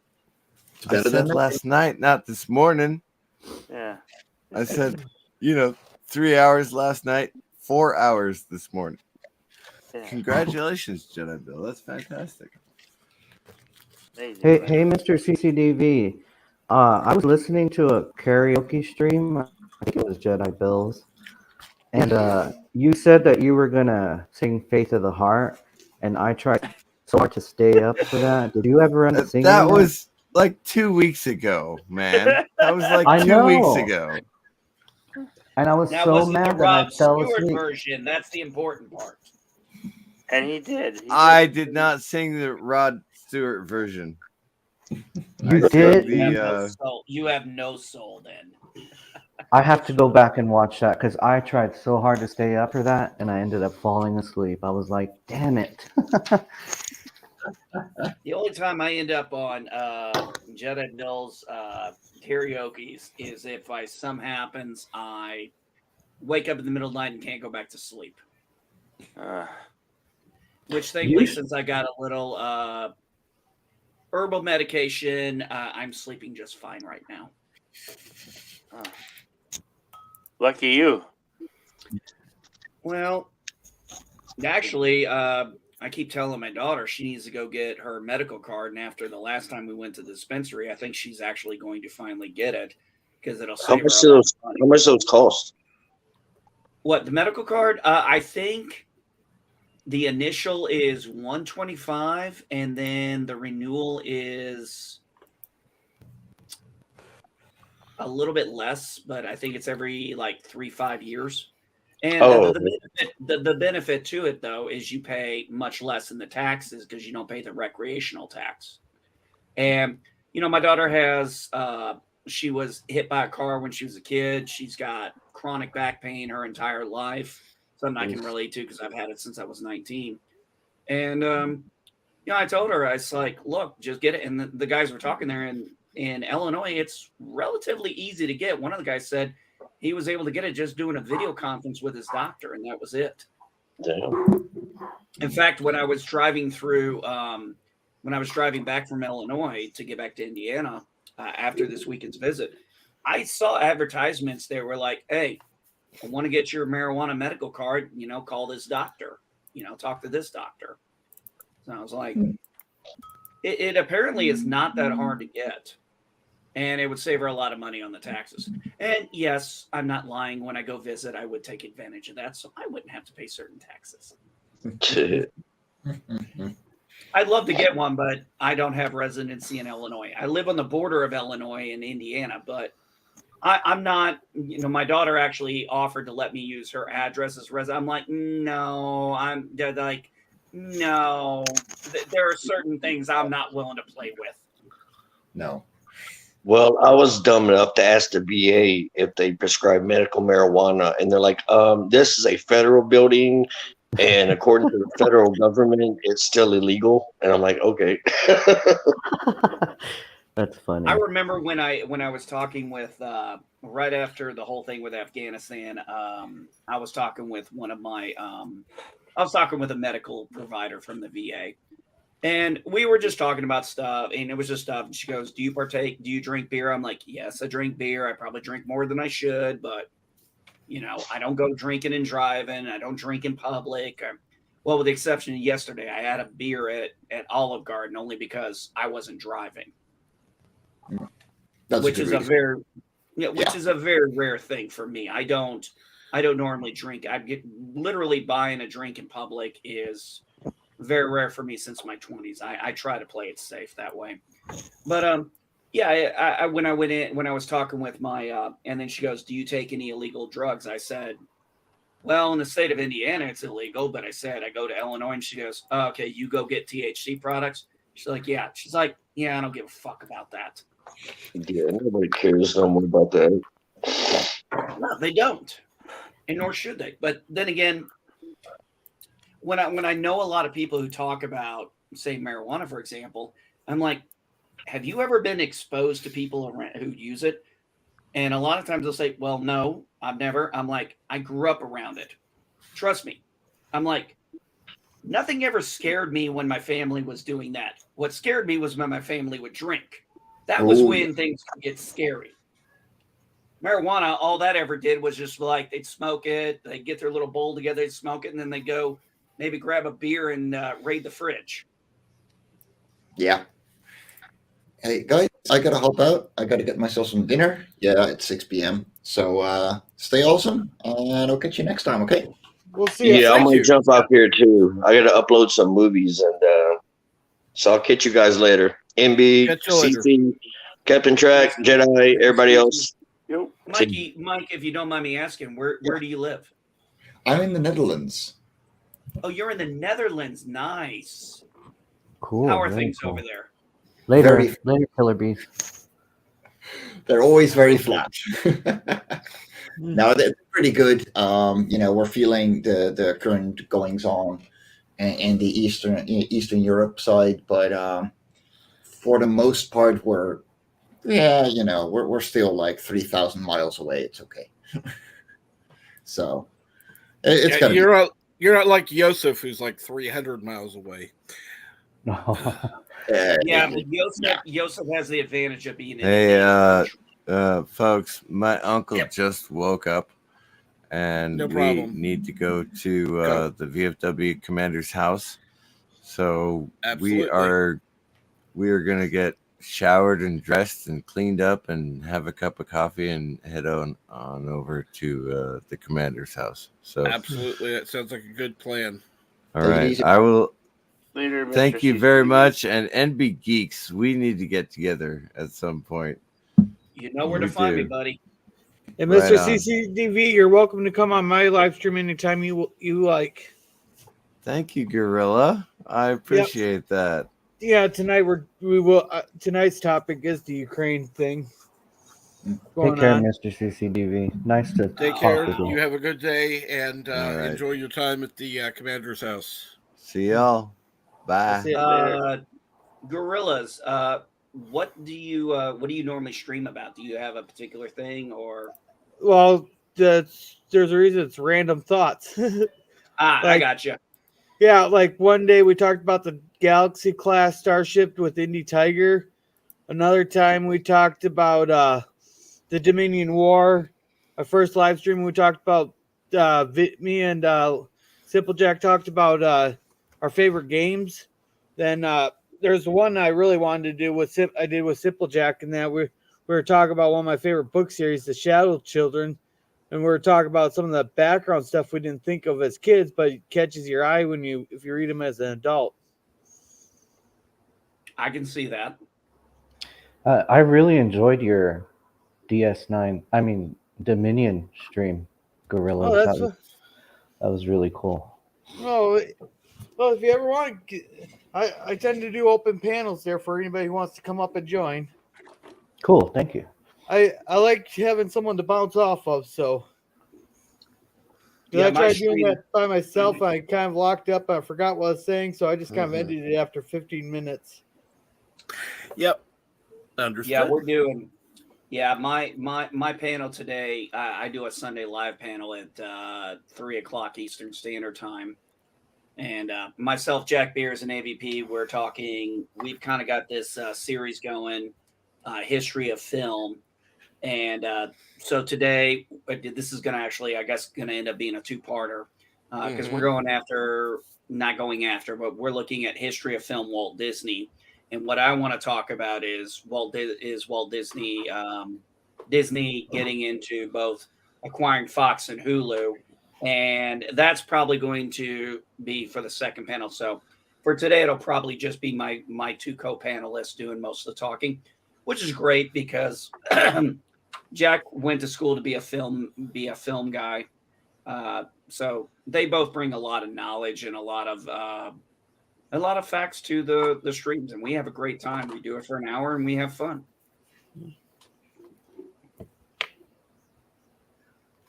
And then if I ever get my ass around to it, I upload videos now and again. Yeah, I like your toy videos with where you show what you got at the. I guess it's the toy shop around you that has like. Yeah, it's called. I generally say toy store or retro toy store. The actual name of the place is Sewer Lair Toys, and they're great. I know these guys. I've gotten to know them well. In fact, I actually saw them when I went to the Indiana Comic-Con. I was in Indianapolis. I was walking by one of the stands, and I started noticing some familiar stuff. And then I realized it was the guys from Terre Haute. And they were promoting their stuff. I was like, no wonder everything looks so familiar to me. Yeah. And we had a great time. They did well. They did well, which is great. What I love about it is, unlike going to Walmart or Target or FYE or any of those, is they always have something new, something different. Like I said, I walked in there and let me see if I can show you. Let's see if I can push this. Okay. All that stuff hanging up behind me there's all these Babylon 5 characters. And cool. I went in there one day and found nine of them. I bought a few more since then. But I mean, they were available there and they weren't there the week prior. I went in one day and found a completely fully done with all attachments of Voltron, and I have Voltron now in the Lions modes up here because I don't know, I kind of like the Lion mode position versus the full Voltron, but every now and again I'll change it out. But yeah, it was one of those things I always wanted to have. Cool. I remember I used to love Voltron.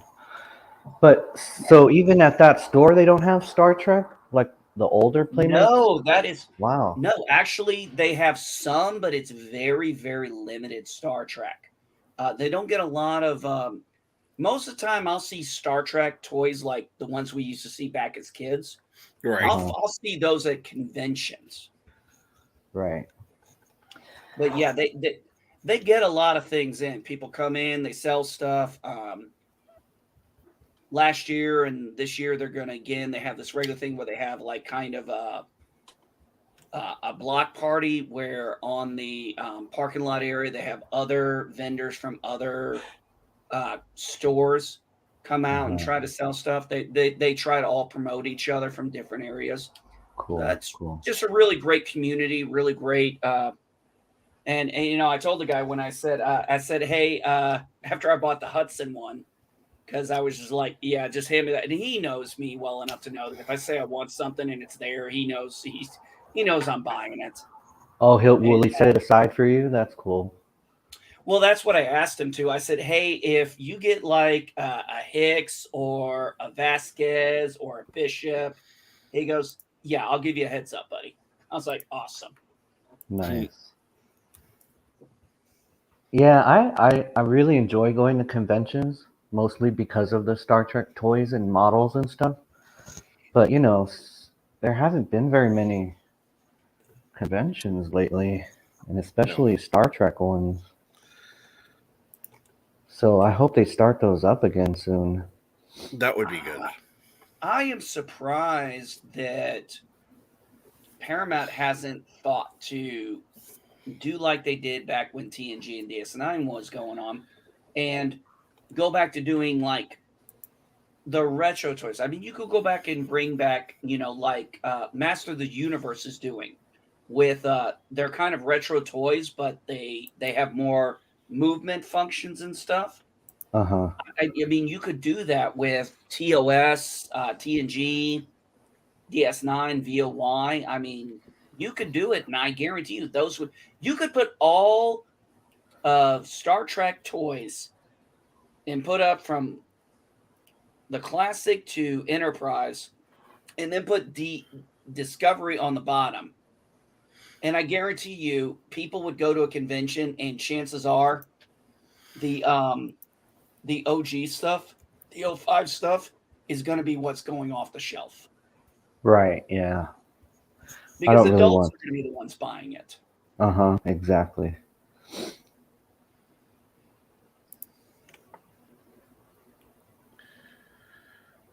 I mean, that's probably one of the reasons why Discovery, Picard, and Lower Decks, they can't make toys, because they're not for kids. And even most adults who are Star Trek fans don't want to buy this shit. No. And Kincheck Ben, I wholeheartedly agree with you. Lions Rock vehicles suck. Now, Captain Trek, you and I know someone who would disagree with that. Well, I can't think of offhand who it is, but yeah, there are people that disagree with that. He works at a library. Oh, yeah. Well, he's wrong. Well, of course he's wrong, but still. I do agree the Lions are the best. I mean, everybody's entitled to their own opinion. I just don't happen to share that opinion at all.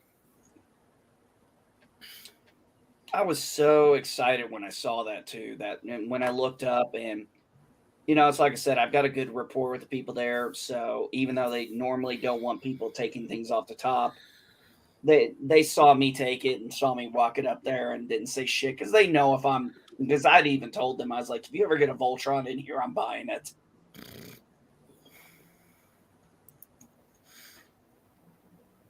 And that was just like the greatest thing I found in that store so far. I couldn't believe that it was still there. I was like, how long have you had this? They go, I think it's been here about 3 weeks. I'm like, and nobody's bought it? He's like, I don't think anybody's bothered to look up like you did. I'm like, well, there lost my gain. Absolutely. Was it very expensive, or did you get a good deal on it? I'd say for all 5 Lions, all the equipment that came with it, because we have all the original parts for it. Mm-hmm. It was about $100, which I found reasonable. Wow. Yeah, that's not bad. So about $20 a Lion.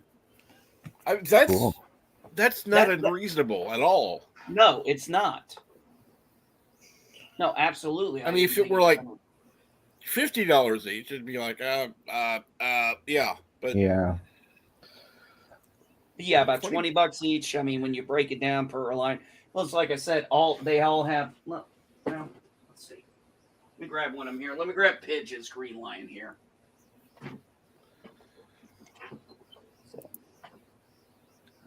Let's see. So yeah, you see Pidge. He has his weapons, all his side pieces.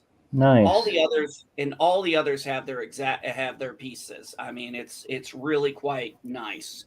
All Do the they parts come? were there. Do they come with the actual person?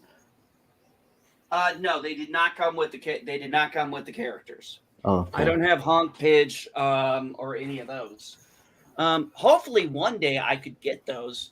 That would be nice if I could get those old small ones they used to have. Mhm. And if I could put each character next to their lion, that would be nice. Yeah. They it seems to me like Power Rangers kind of copied Voltron a little bit. Well, I wouldn't say that's surprising since they came from the same geographical location in Japan. Yeah. That's true. I mean, one of the things I found when I was looking up about Voltron was when they got the rights to it, they didn't have a Japanese translator. So they had no idea what any of these people are saying. So they literally would watch the episode and create the story out of what they just saw based on the visuals because they didn't have a translator and they couldn't understand what was going on. Wow. So they kind of, yeah. And for example, originally the Blue Lion was Sven's, and Sven was in the Japanese version. His character was killed off, and the character you saw later that looked like him was his twin brother. Whereas in the American version, they did not kill off Sven. They just made it off as he had an injury, and this was actually the same character, Sven, later on in the show. He just never took back over the Blue Lion. That stayed with Princess Allura afterwards. But yeah, it was interesting. They probably didn't even know that at the time that they had done that. But like I said, they couldn't afford a translator. Interesting. You know what other toys I'd be interested in are, and I used to have them as a kid, the Silverhawks. I used to love the Silverhawks. Yes. Monstar and all those other ones, the cowboy guy and Copper Kid. Bluegrass. Bluegrass, that's right. Yeah. Copper Kid and what was the silver one? Moonstar of Limbo.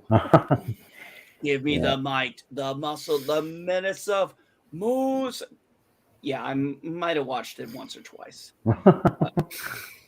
I always actually, when it came to that show, I always liked the fact that each one of them had their own bird. Yeah, I remember the parrot especially. Was that Copper Kids? No, the parrot was like the taxi driver guy, I think. Is that the right show? Well, there was a taxi driver, but he was the guy who always said, "You know what I mean?" I think that was the guy. Uh-huh.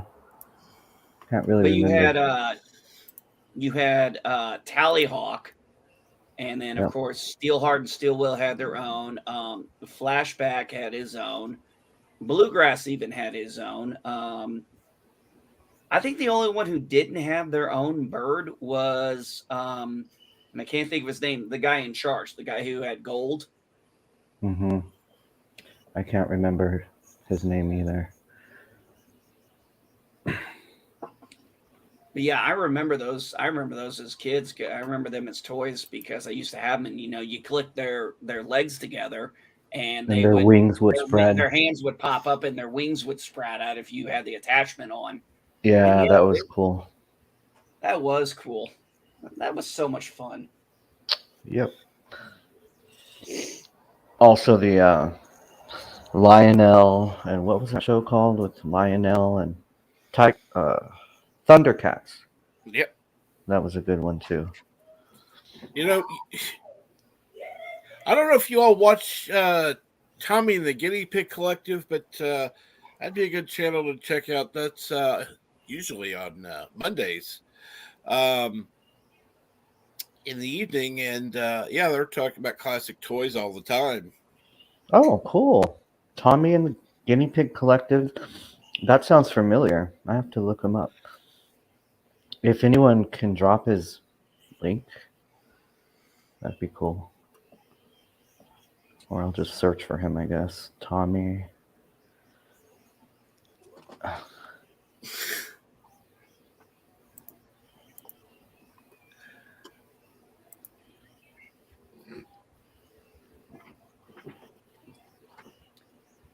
Oh, nice. Thundercats. I might have heard of this show. Can't remember. No, couldn't be. Nah, it was it was a great show.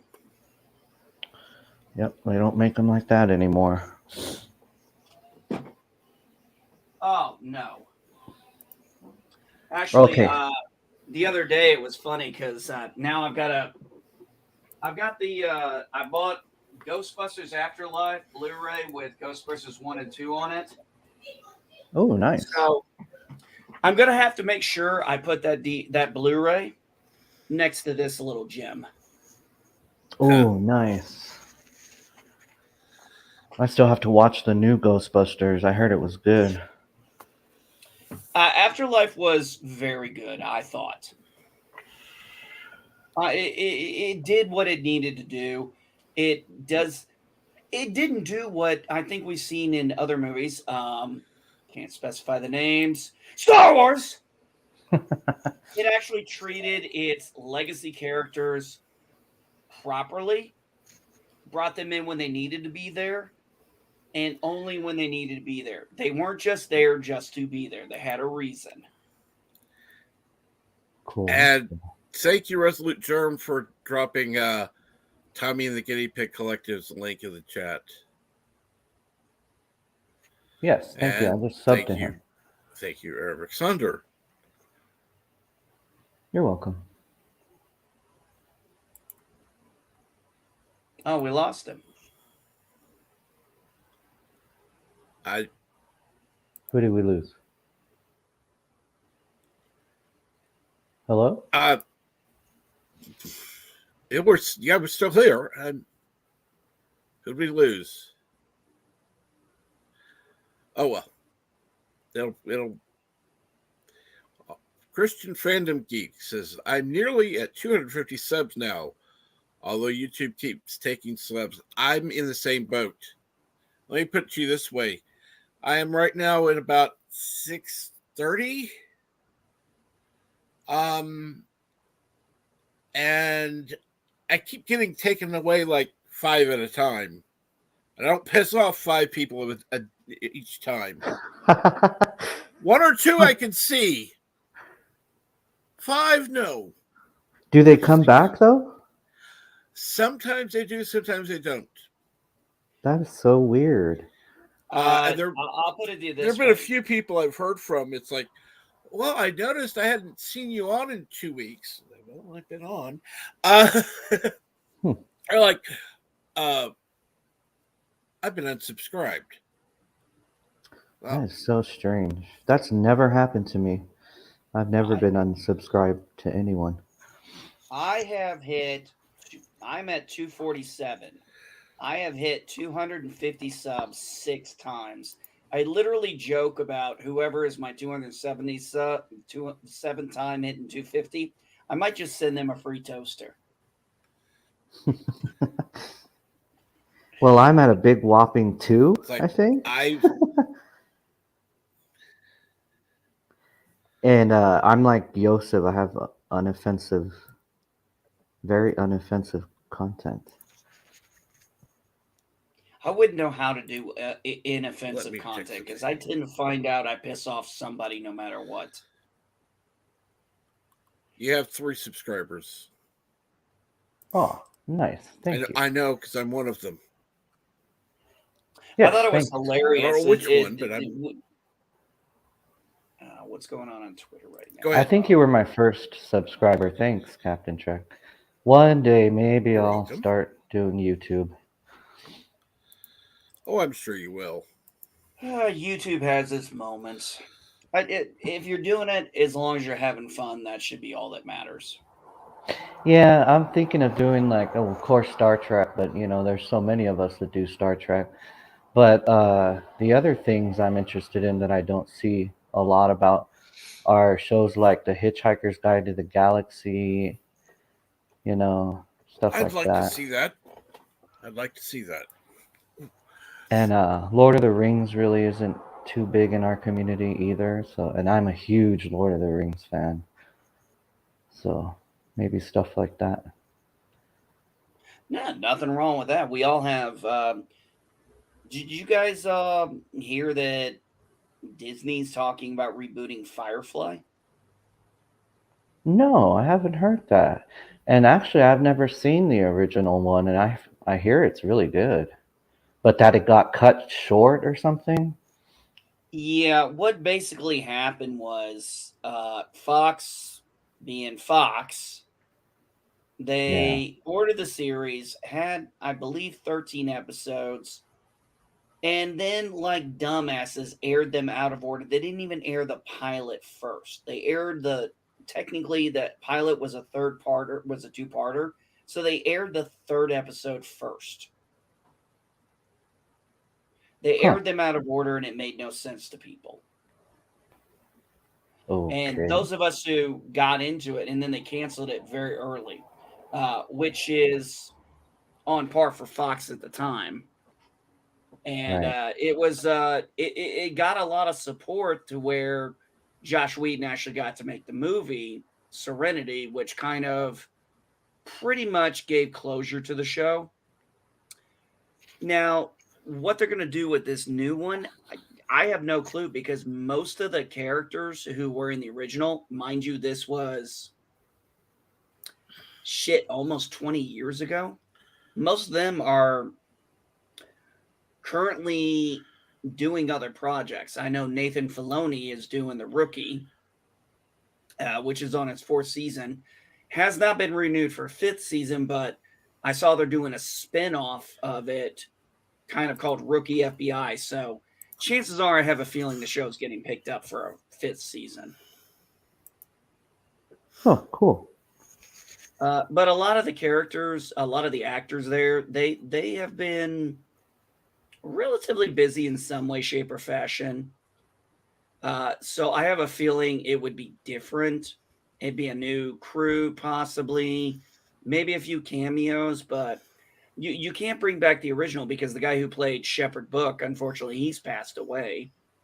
And in the end of Serenity, they basically killed off two of the characters. So, you can't bring them back. So I just can't see what Disney's going to do with this. I just don't know.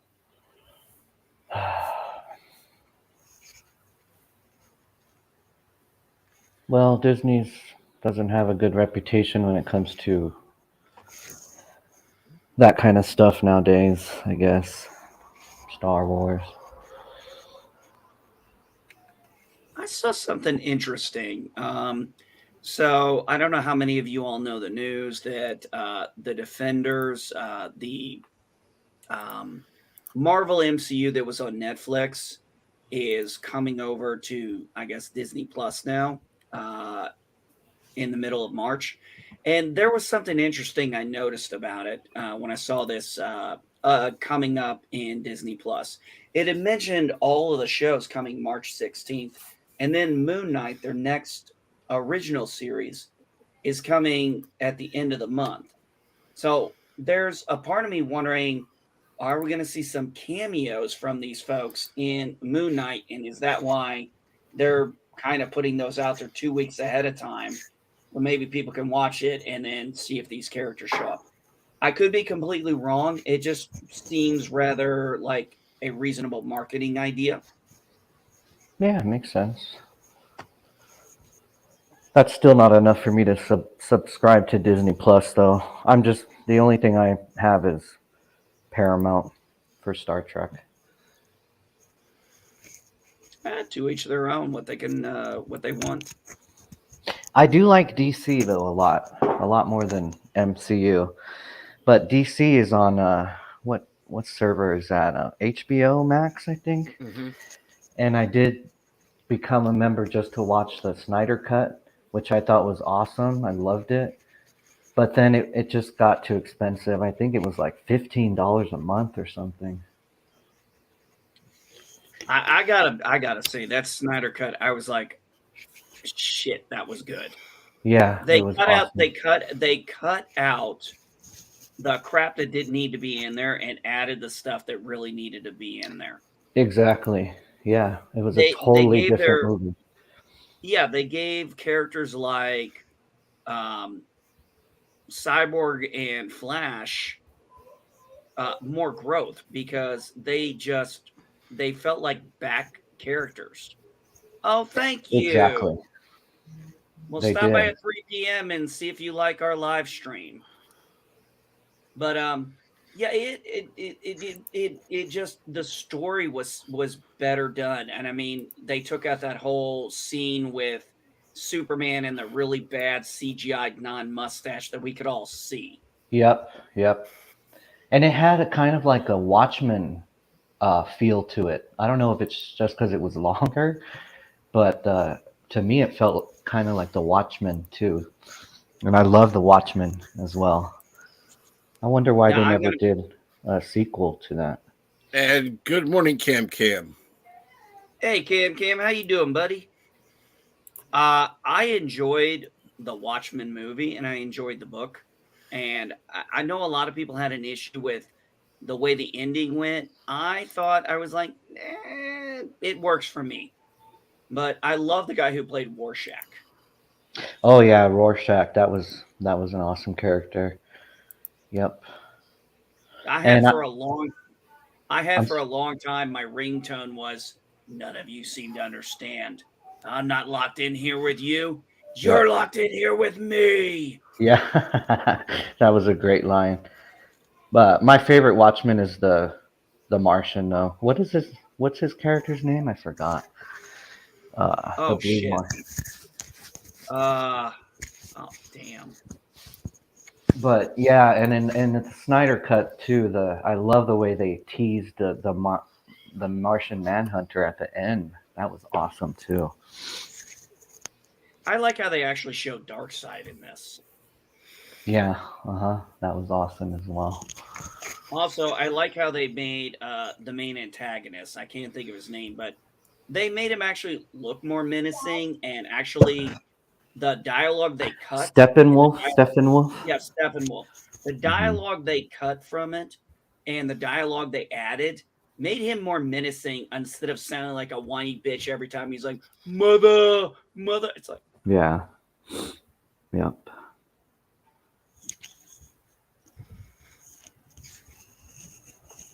Ken Jack Ben, I did not watch that Watchmen sequel. I did not. There is a sequel then? Cool. There is. It was on HBO Max. It only lasted one season though. Oh wow. You know what else I'm curious about is Titans too. I wonder if that's a good show. And I'm sorry, Six. I just saw this in the chat. Am I looking forward to the Lord of the Rings Prime show coming out in September? Being such a big Lord of the Rings fan, yes, but I haven't seen I think there's a trailer out for it now, but I haven't watched the trailer, so I'm probably going to watch that trailer like today. But I've heard I'd people. I'd love to hear your feedback on it, and I'm not trying to poison the well, but I people like hear. you who are Tolkien fans. I don't consider myself one. I do enjoy Lord of the Rings. I've read the books. I've read The Hobbit, but I don't consider myself a huge fan of high Okay. fantasy. But a lot of sword and sorcery fans, and especially Tolkien fans, they are not happy with this. That's what I've heard. That's what I've heard, and I don't know why. I mean, I can kind of guess maybe why, because maybe it's the Hollywood thing right now, the environment, you know. And if that's the case, then that's really upsetting, you know. I don't want them to ruin another franchise, but unfortunately, it seems like that's the trend nowadays, you know. Why create when you can destroy? Exactly. Yeah. It's like, is this ever going to turn around? You know, are they going to Yes. finally get the message and go back to what we really liked these shows for? You know, and movies. I think if things like Ghostbusters Afterlife and especially Spider-Man No Way Home, yeah, I think it was like people were bitching because they were like the only reason they did this Afterlife was because they're giving the fans what they want, and it was kind of like they literally said that. And I'm like, yeah, that's kind of how you put asses in seats. Yeah. They're just giving fans what they want. Well, no shit. What's wrong with that? It's like I don't go to a rock. It's like, okay, I don't go to like I said, I don't go to a Metallica concert for them to sing a bunch of Blue Eyes songs, right? I go there to hear Metallica. Right. I go to a concert to hear the music I want to hear. I go to a movie to escape reality. I read a book to. I'll give you an example. I was trying to watch this movie on HBO called Kimmy, which sounded like it had a reasonable premise to it. And then all of a sudden, I saw the lady somewhere in the movie. She starts masking up like we're doing now. And I'm like, oh, fuck this. I don't want to see this shit. Wow. I turned it off as soon as I saw that. I'm like, I don't want to fucking watch this. What was it? An N95 mask or just a cheap blue one or something? It was probably one of those cheap blue ones. You know it wasn't. I see people with handkerchiefs, for God's sakes. I'm like, this is so stupid. Oh, it's funny because when I go to my wound care appointment, there's one of the nurses I talked to. I said, I wonder when they're going to stop these stupid mask things because they're not actually doing anything. They don't actually stop anything. He's like, you got me. I'll be happy when they do. So you've got medical professionals who are not completely stupid. Yeah, they're dropping it in where I work at as a teacher. In the district is dropping the mask mandate starting on Monday, so it'll be interesting. I know I can't imagine why all these mask mandates are suddenly dropping in 2022. I can't imagine what might be going on to prompt this. Nah. It couldn't be because something minor might happen in November. It couldn't be that, could it? Oh gosh, is this a year of that already? What? Yep. It's already been 2 years? Wait. Yeah, I guess. Dang. Yep. It's been 2 years. Unbelievable. Ugh. It's going to be an interesting year. Although it looks like so Cap looks like homeschool is not, or private school's not necessarily working out. So it looks like we're going back to homeschooling. Well, oh no. Yeah, it's okay. We gave it a shot, and I would say it was definitely worth a shot. At least you got. Oh yeah, it was definitely worth a shot, and the kids learned some things. We learned some things, and it was like, okay, where do we need to improve? But they're because I'm not. Yeah, I told you very clearly, I'm not putting my kids back in public school. But we told them finish out till spring break, and then. So they got about 50 more days of private school, and then wife and I were already looking at putting a homeschooling curriculum back together. And the advantage is now that we know that the kids have been in this private school, we now can look at what they have and be like, okay, now we at least know other areas we need to work on, maybe where we were maybe lacking and not as strong in.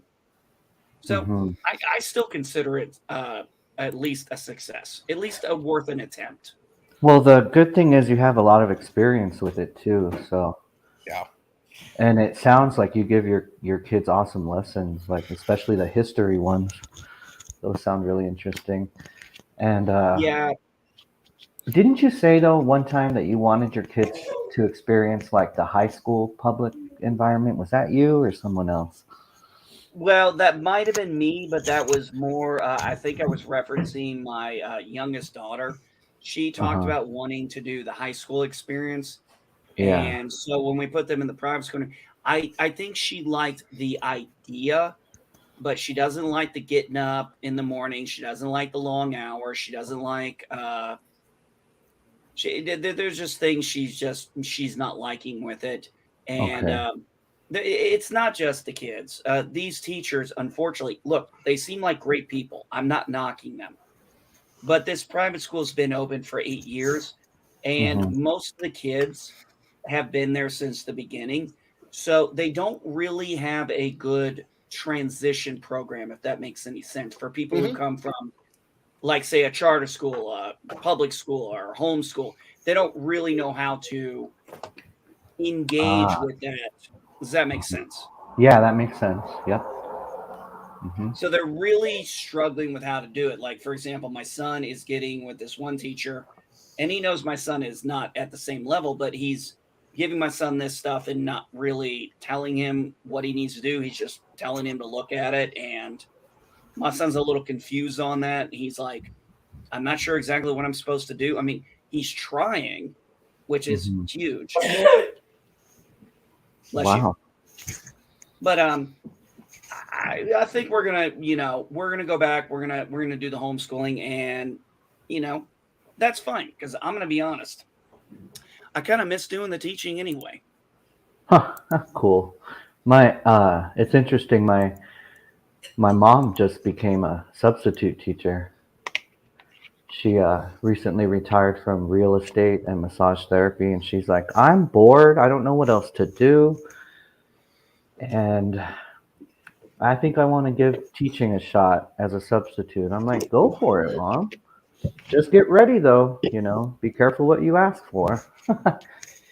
Because public school environment, especially these days, it's something else. It's very different now.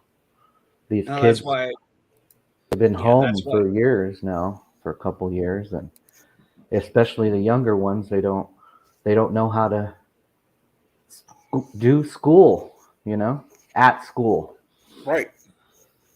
Well, it was interesting because I'm watching The Wire. This is my first time watching it. I don't know if any of you guys have ever seen it.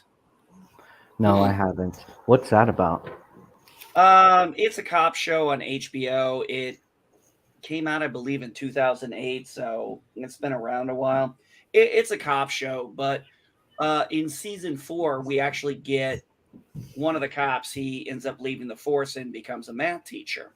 And we get kind of this inner city look at how things are done. And there's one point where he's like, what am I supposed to do here? He goes, you teach the test. He goes, how is teaching the test teaching these kids to learn? It's like, it's just how it's done. The kids pass the test, we get a bump and says we're doing good and keeps the state out. Yeah, And pretty much. and you can see the look on his face. And I've been one to say, after my time in the military and everything I did in public school, when you study just to learn the test, you generally dump most of that information after you've taken the test because it doesn't matter anymore. Oh, yeah, Exactly. definitely. Well, the good thing is I teach music, so I don't have to teach. The good thing they don't get tested on music, So, What kind of music do you teach? well, right now it's just elementary music, so it's general music. Uh, but I've taught orchestra for the past 9 years, which is like violin, viola, cello, bass, and the other instruments as well. We would combine and do full symphony orchestra. That was a lot of fun too. But since I recently moved here to Colorado from Texas, Texas is a huge advocate of orchestra, especially string orchestra, and the music programs in Texas are, nationally recognized. But moving to Colorado is a lot different. They're they don't have orchestra in elementary school like they did in Texas, they barely have them in middle school and high school. And so it was interesting transitioning to from orchestra to general music here. But there's also a cool program called Little Kids Rock, and they give free professional developments. I just did one yesterday, and I think I'm going to implement that into my curriculum because it's really cool. They simplify how to play actual rock music, and pop music, which I've never taught before. But these trainings, they really help, and I think the kids will really enjoy that. But of course, I'm not going to get away from teaching classical music because that's my first love, So I'll teach them rock and pop, but they're going to know who Mozart and Beethoven are, I'm not Don't forget Chopin from Poland.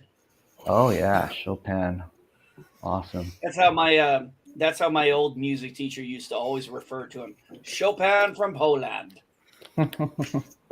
My music class, it was really a music history class. So we learned about Beethoven, Mozart, Chopin, Tchaikovsky, and then the second part of the semester was focused on Elvis and the Beatles.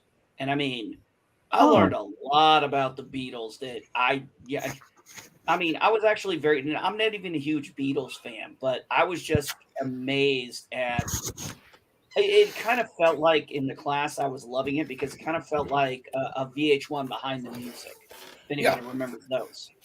Very cool. Yeah. I love the Beatles. I'm actually named after one, Paul. Well, yeah, I mean, I looked at it and it was like we learned the history of the different names of the bands. It was called like Johnny and the Moondogs, Long John and the Silver Beatles, and then eventually they went with the Beatles. Very cool. It was a fun it was a fun class. Actually, he was a great teacher. Actually, he was a great person in general. I mean, this guy was probably one of the most kindest men I've ever met. And we actually got to meet his adopted son from Japan, who he adopted, and he came in and had talked and was talking about his experience being in America from Japan, being with his adoptive family, and it was very moving. It was the first time most of us had ever met someone who was born and spent a lot of their time in another country, except for a few people like me who maybe had been to another country. Mm-hmm. But still, this was the first time I'd met anyone who had been from Japan. So most of us just had questions about his culture. Awesome. Yeah, I love Japanese culture.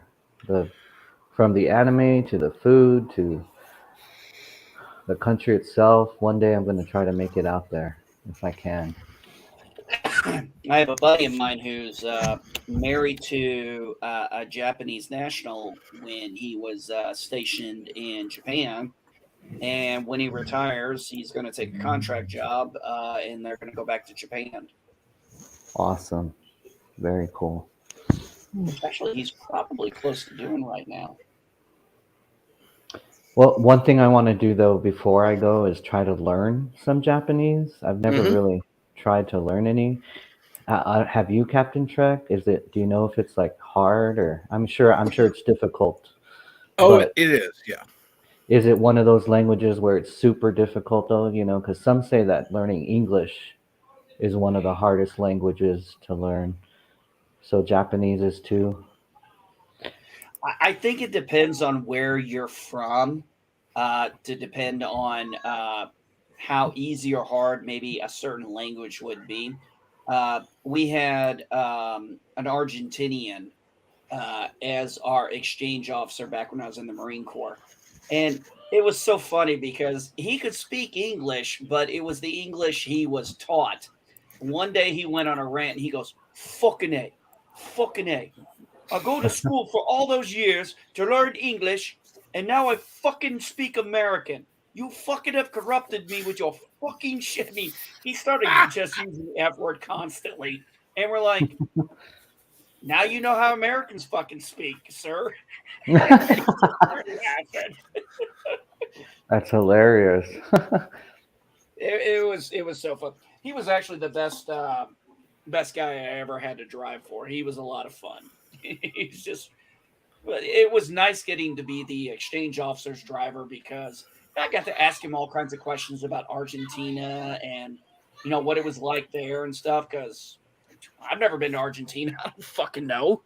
Yeah, yeah. I used to want to go to Argentina because I used to love that, or I still do, the musical Evita.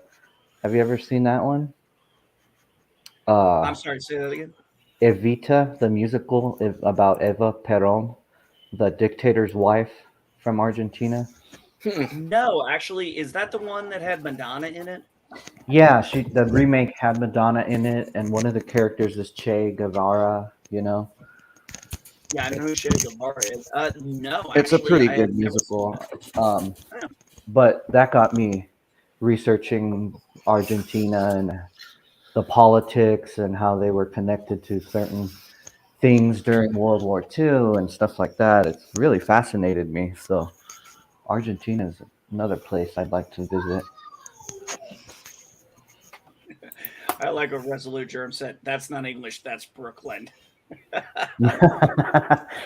Well, you go to different parts of them, and it's like I tell a lot of people when they come over here. I'm like, they're like, "What's it like in America?" I'm like, "It depends on where you go to visit. We have very different cultures all through We sure America. do. Yeah, it's a big country. It's a big country. You go into an urban area of, say, New York versus an urban area of California, you're going to get probably a different culture. Oh yeah, for sure. You go to Florida, Texas. Well, for example, I mean, look at the culture differences between where you lived in Texas and where you live in Colorado now. Huge difference. Yeah, huge difference.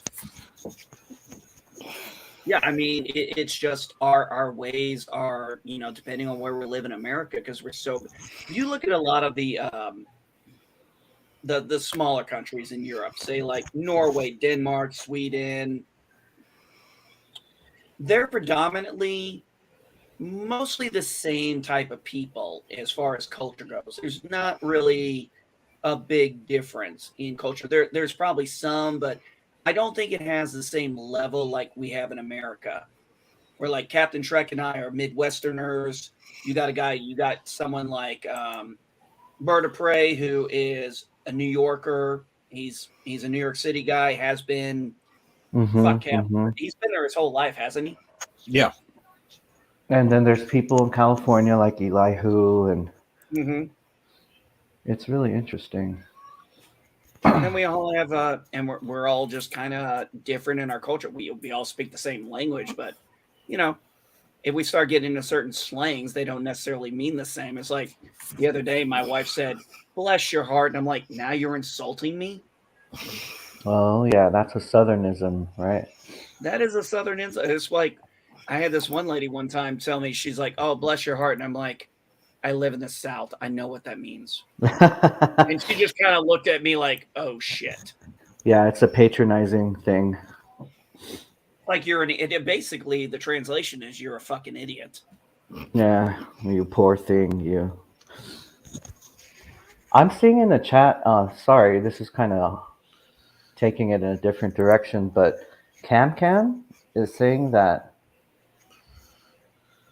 there's distortions of Galadriel and Elrond in the new Lord of the Rings, and that the Tolkien scholars left the show. Oh no! I did hear that. I don't know if I heard they left the show or if they were fired. I heard one or the other. Oh man, that's not a good sign.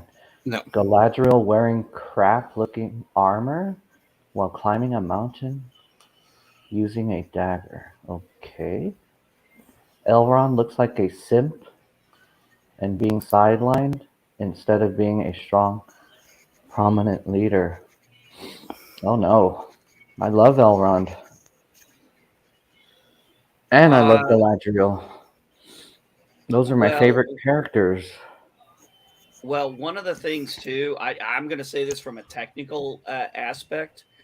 The CGI for the amount of money they're spending looks.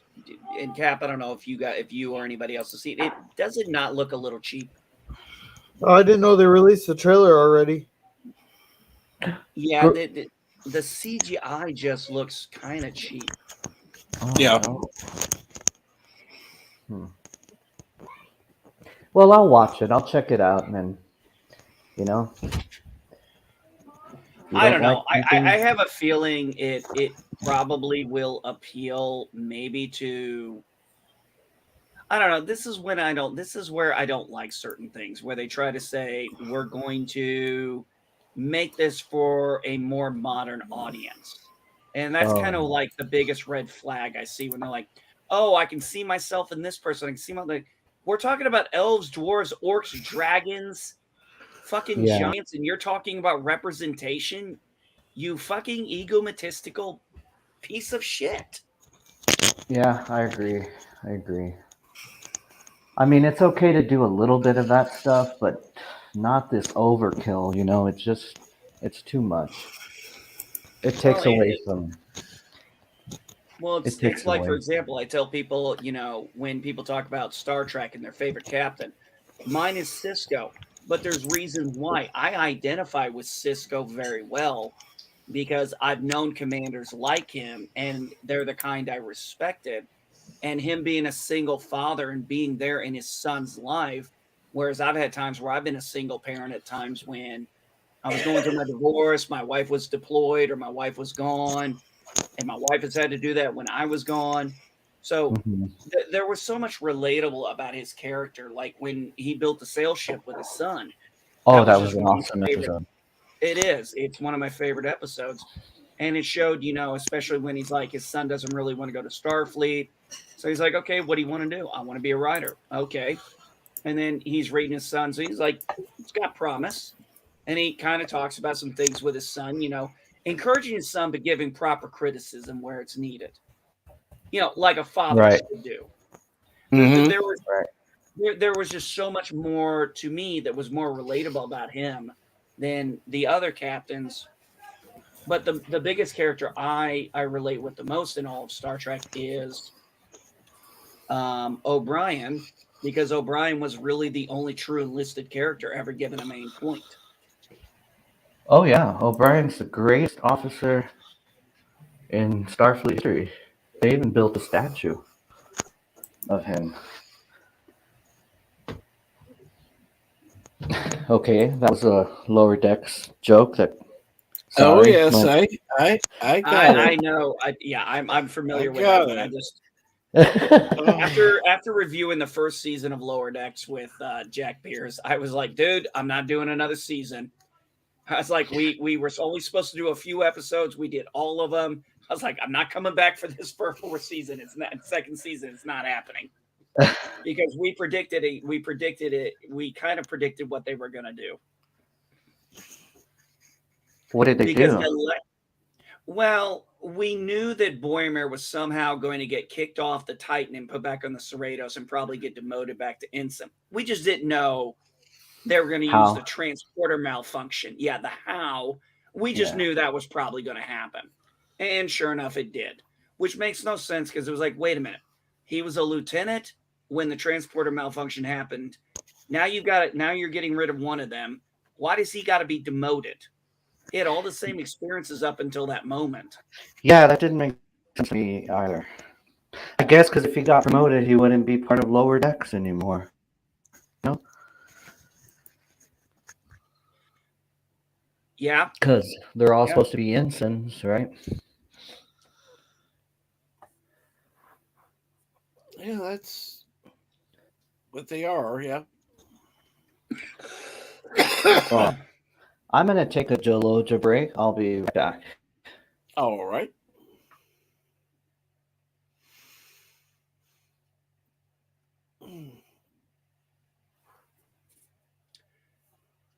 Yeah, it just seems strange to me. It seems like, whereas, and I think weren't most of the stuff done in the Lord of the Rings trilogy, weren't they mostly practical effects?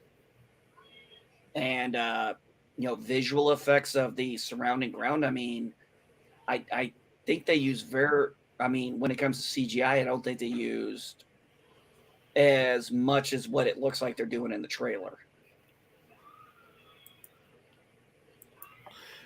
Oh, let's hope not. Or if they are using as much, at least in the movies, it didn't look like it was CGI. Right.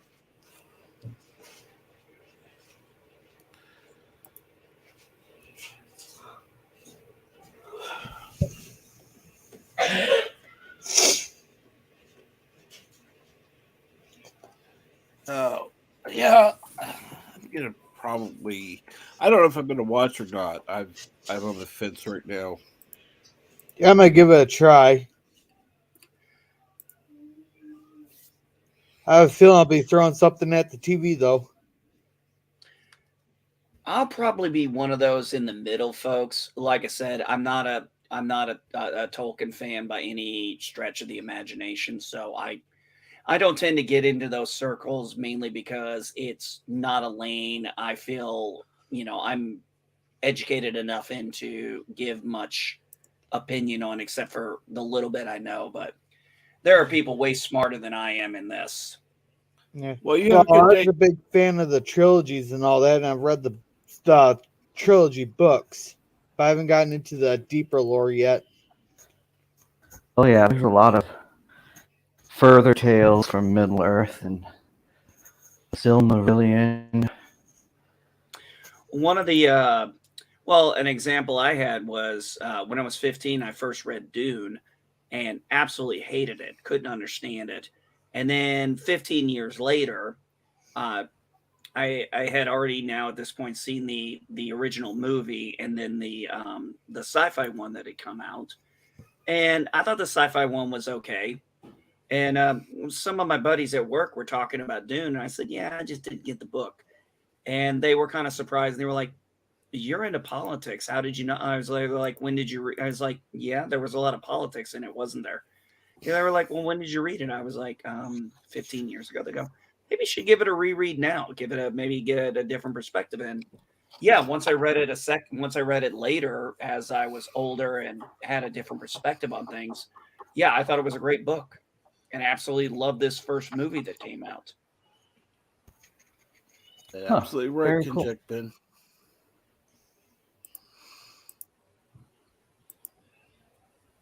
Yeah, O'Brien was never. Now we can say this: there is one thing that Star Trek was never good at. That was getting the enlisted ranks right on their crewmen. That's just one of the things they didn't do very well. At first, you thought O'Brien was probably an ensign, and then later you saw he had a pip, but it was black, and they always were referred to as chiefs. Yeah, that was confusing. I'm very confused. Yeah. And very few of them were like O'Brien. It's like everyone on a ship is an officer, or because O'Brien, who else did we see that was maybe in like season 1, Picard would say crewman a couple times. But Yeoman Rand in the first season of TOS. Oh, that's okay. So, what would be the difference between a yeoman and an ensign? Yeoman is an enlisted rank in the secretarial section, whereas an ensign is the lowest rank of the officer corps, like a second lieutenant. Whereas she was referred to as yeoman, but she could have been a yeoman, first class, second class, third class. We don't know.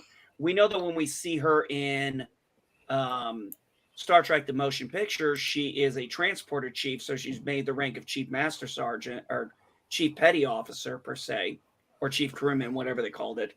And then when we see her again in Star Trek 6, she's apparently gotten her commission and is now a commander or a lieutenant commander. I don't remember which. And so what is a crewman then? Is that enlisted? A crewman is basically the lowest ranks in the enlisted scale. So If it's it lower goes than an through the ensign? yes. Well, actually, O'Brien is ranked lower than an ensign because O'Brien is enlisted. Okay. So an ensign outranks O'Brien. So Leslie Crusher could bossed O'Brien around on the Enterprise? Oh, that's actually why in one episode they went on to say as soon as he graduates, I'm going to have to call him Sir. Oh, when he's talking about Nog, right? Mm-hmm. Yeah, that's when he graduates. I'm going to have to start calling him Sir.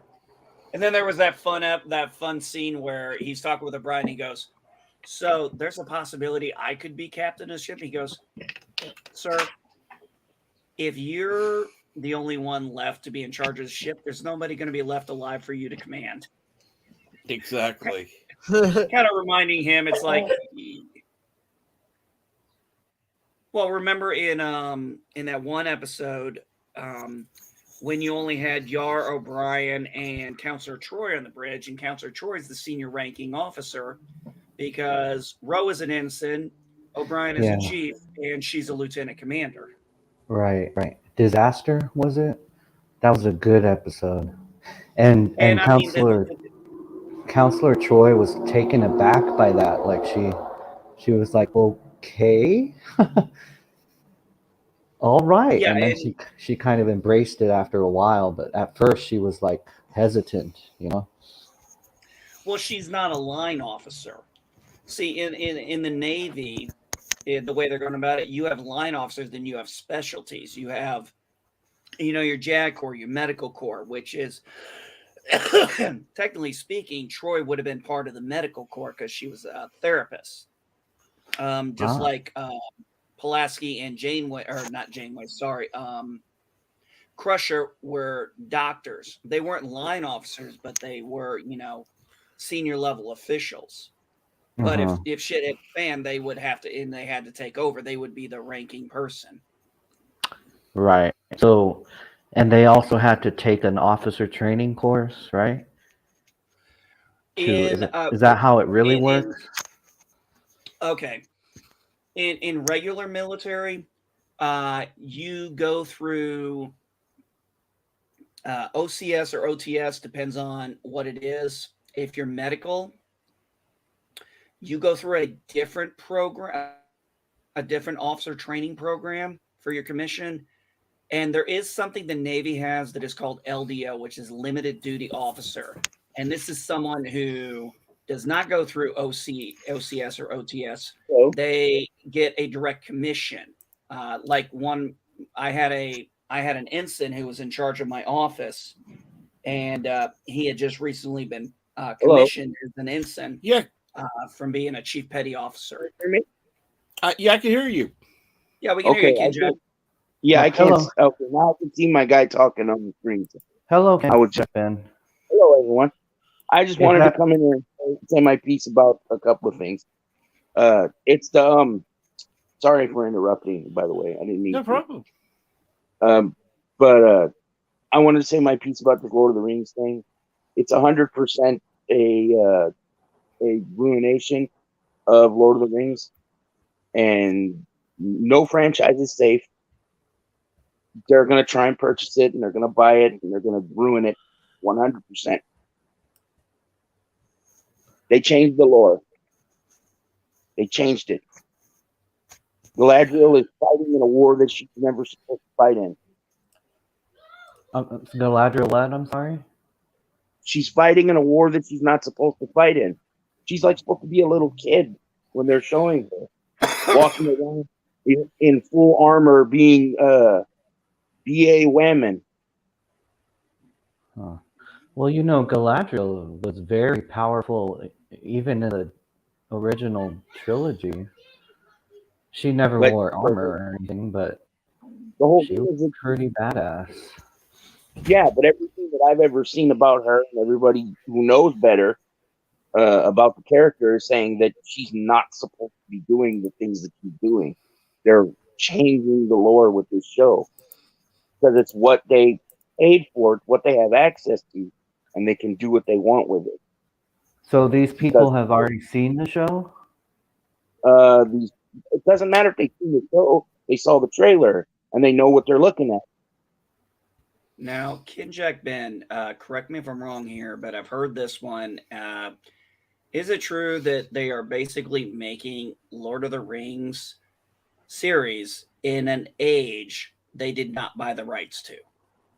No, not that they didn't buy the rights to.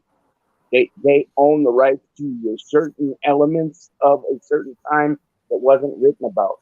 It was never written about, just mentioned. And they have these things that they're allowed to do, and they're doing it, but they're ruining it while they're doing it. So they have the Lord of the Rings is supposed to be for English people from England and Europe, and they got underground people being they cast black people as dwarfs. It's messed up. It shouldn't be doing that. Well, don't forget about New Zealanders too, right? That's another place I want to visit. Can't say I blame you. Yeah. Well, one of the things I that's think I saw, Kinjap Ben, there's something I saw as well where somebody, I guess, is on the creative team of this new Lord of the Rings, and they were like, yeah, we're going into areas that Tolkien forgot about. And I was like, how do you forget about something in a world you created? Yeah, They're that's not weird. They're not doing that at all. They're going into areas they have no business going into. What the whole thing about the Lord of the Rings is there's these Eastern stories that they could tell, that they could buy the rights to, and they could probably get the rights to and tell stories. It's not about they're messing with the elves and the dwarves and not the world of men. It doesn't take place in the world of men. This stuff is already written down that they're messing with, and it's already been established. They're going in there and they're running rough around it so they can promote their woman over man nonsense.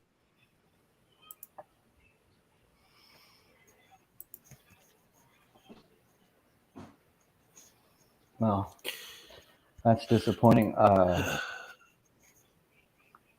hope that it sounds like they're kind of leaning toward making it like a, what was that HBO show that had dragons stuff? Game of Thrones. Yes. Oh no, that's they're terrible. gonna make it like a love triangle between Elrond and Sauron and Galadriel. That's what they're gonna do. They already set it up. They had these people. They're gonna CW the Lord of the Rings. They're gonna CW it. Yikes. Oh, Kinjack Ben. Yeah, I think I heard in one of the interviews where they're like, oh, yeah, we probably are going to see a side of Sauron nobody expected. I'm like, you mean a side of Sauron nobody wanted? It's ridiculous. I'm sitting here thinking, I'm like, what are you going to do? You're going to try and humanize him? I'm sorry. Sauron is not Darth Vader. You can't do that with every freaking villain and humanize them. At least with Anakin's story, there was a purpose behind it.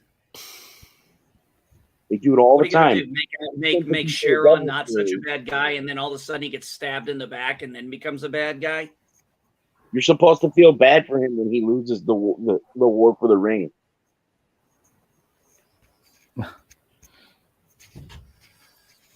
So anyway,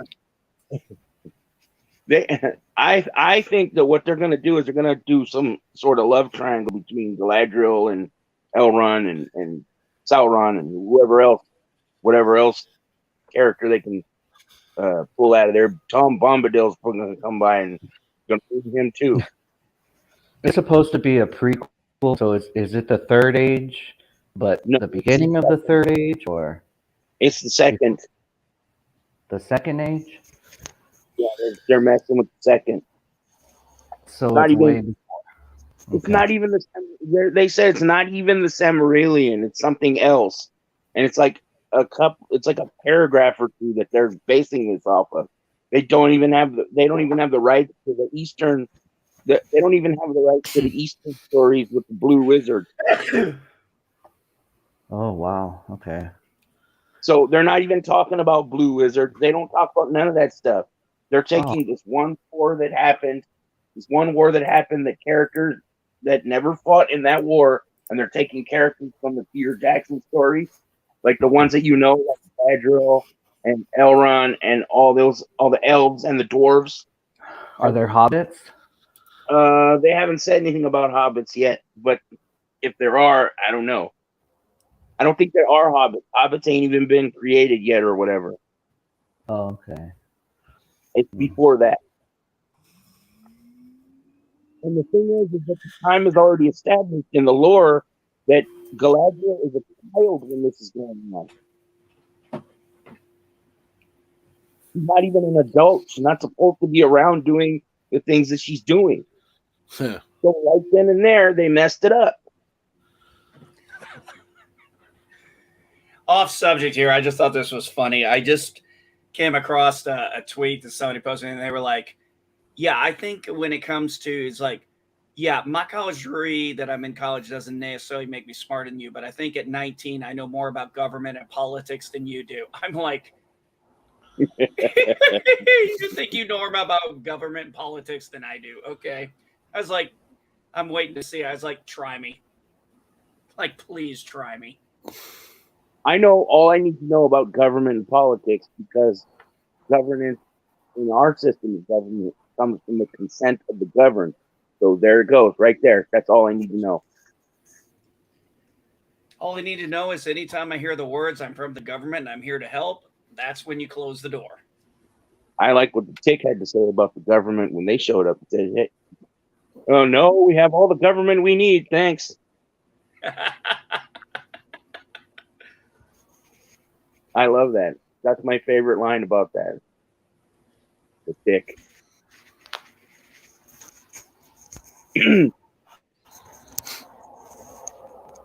Nah, this guy was trying to mess with Rosetta and actually thought it was hilarious that he's like, you're adults and you call it yourselves geeks. And then I put the scene from I put the meme from what was that damn show? Breaking Bad. And I was like, you goddamn right. Mm-hmm. Yeah, you don't want to mess with I was Rosetta. arguing the time prophet. We're arguing back and forth in the chat yesterday about the Star Wars being science fiction fantasy, a fantasy sci-fi, because it's heavy on the fantasy and light on the sci-fi, and he didn't seem to understand that. It is, yeah. AMB, I just seen a really good meme there. Wait, since you mentioned memes. It had a picture of the Titanic sinking there. It said the whole world right now. Then underneath that picture of the violinists and the band from the Titanic just sitting there playing, and that said memers.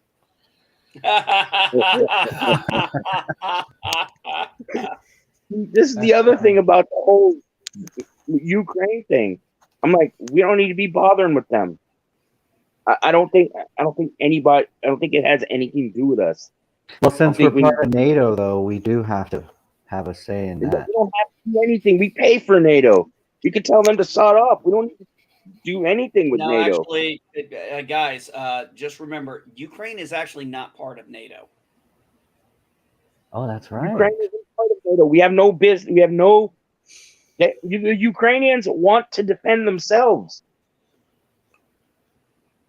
But Ukraine does want to become part of NATO, though, from what I hear. Yes, they do. So. And that's why NATO Russia's mad. The way I looked it up, Ukraine has been looking at getting into part of NATO or another aspect called MAP, which don't ask me what that stood for. I had a guy who was living in Ukraine explain it to me when I was talking to him. Because I said, I don't know what MAP is, and he mentioned what it was. I've forgotten. But yeah, there are factors Ukraine has been trying to do for years to try and get into NATO or some form of it, but it hasn't worked out. Why? I'm going to go with politics. And because if I'm not mistaken, Ukraine wanted to not only be part of NATO, but wanted to enter the European Union. Oh, and one of the biggest issues. They're not even in the EU? No, they're not part of the EU. And I think one of the reasons why one of the things I've learned is there is this issue with Russia not liking the idea of Ukraine being a NATO ally because that's just one more NATO ally on their border. That makes sense. I mean, they've already got Poland. Poland is close to their border. I don't know. I don't think that Slovakia, which is right next to, is next to Ukraine. They're a NATO. I think the Czech Republic is also NATO, but I could be wrong. Yes, it is. Finland is not, but I heard they're a NATO ally. So, like, they're everything but in name only, or not in name. The UK is. Turkey is. Moldova is neutral. Sweden is neutral. Yeah, Sweden. Well, Sweden has had neutrality since as long as before I've been alive. I thought that'd be Switzerland. Maybe it's both. Yeah, because Switzerland would have been neutral all the way before the First World War there, because their country is completely mountainous and it's easy to defend, so no one wants to invade them. You might be right. I might have been thinking Switzerland.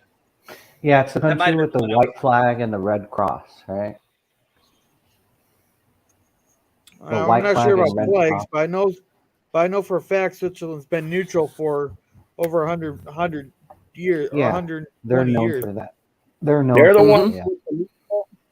They're the ones with the meatball, and the army. Mar, no disrespect, but no disrespect to you, but I'm going to kind of point this out. Where does your government get most of its oil from?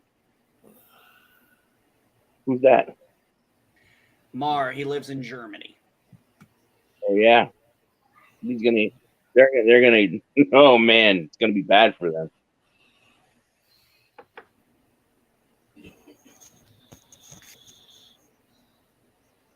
So, are they going to go ahead with these peace talks? Yes, they announced that 2 hours ago. They're set. Russia's promised safe passage to the Ukrainian delegation that meet on the Belarus border near the Chernobyl exclusion zone. Okay. I think they might be fighting over Chernobyl. It might be evidence now. I could see possibly that being the case. I know that. Well, a lot of people don't seem to remember that this has been going on since 2014. If you remember when they invaded Crimea. Yeah. Mm-hmm. Well, it can go back further than that because when George Bush was president, they invaded Georgia. Yeah, I forgot a little bit. First Bush or second Bush? Second Bush. Okay, that's what I thought. I'm pretty sure it was second Bush there because someone made the timeline go. Under Bush they invaded Georgia. Under Obama they invaded Crimea. They didn't do nothing under Trump, but then Biden here, I was like, someone was making a political statement out of it. I was like, that's the only reason I know the timeline. This is a little bit off topic, but it always bothered me. This is a little bit off topic, but it always bothered me when the USS Cole was attacked and Clinton did nothing. That still sticks in my craw to this very day. It always bothered me. Oh, you have no idea how much that pissed off us in uniform. Oh God. What happened now with the? Well, the USS Cole was bombed by terrorists. We lost several service members, and we literally did nothing. Okay, yeah, I remember that now. That was an actual attack on a military target, and they had every reason in the world to go buck booty wild on some people. And they didn't we though? Isn't that part of the reason why we retaliated? Didn't we? No, because the USS Cole was before. Was that before 9/11? Wasn't that right before 9/11? Yeah, I thought they sent some missiles at some chemical plants in retaliation. No, he didn't even do that. They were debating. Maybe I was thinking of a different thing then. Look, I'm going to tell you right now. I served under Clinton. I served under the second Bush. I served under Obama, and I served under Trump. The only one I thought was even a remotely half-assed decent commander in chief was Trump. Second, yeah, I would say Clinton was actually almost better than Obama, but I'd put Obama ahead of him only because Hillary Clinton was hated by the military who worked in the White House. I know a lot of people who are on those details, and they couldn't stand her. Bush, the only reason why most of us in the military even liked him was because we got better pay raises out of him. That was about the only thing we liked about him. Well, the thing I didn't ever like about Clinton was he presided under the military shutdown. He shut down Mare Island, which is a naval base where I live in Vallejo. Miramar? Mare Island. Yeah, okay. And he shut it down. That was one of the naval bases that got shut down. And he did that, and the town pretty much fell apart. After that, there was nothing here for a while. Like most of the 90s, I think. Wasn't very good. If I'm not mistaken, the Marine base El Toro was shut down under his administration, too. A lot of them were. A lot of them, Yeah. The military bases were shut down. Like there's places that depended on military bases for as long as anyone could remember. Vallejo was the capital of the state at one point, and it was because of the military base. The military base goes back that far, and he shut it down for no reason, really. We had, I'll tell you what, after that whole rash of shutdowns that time, because I remember when all that happened, every time they ever talked about, every time the word BRAC came up, there were petitions at every base for people to send to their congressmen to say, don't shut down our base. I mean, there was legitimate constant fear that a base was going to get shut down because of that massive shutdown we had under Clinton. Why was he doing that? To save money or something? Was it a money thing issue or? I think it was mostly politics. That's he tried to pass it off as budget cuts, but it was politics. Bill Clinton also gave away a lot of land to China.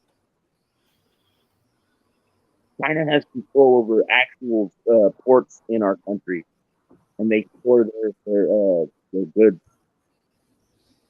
They store their products here.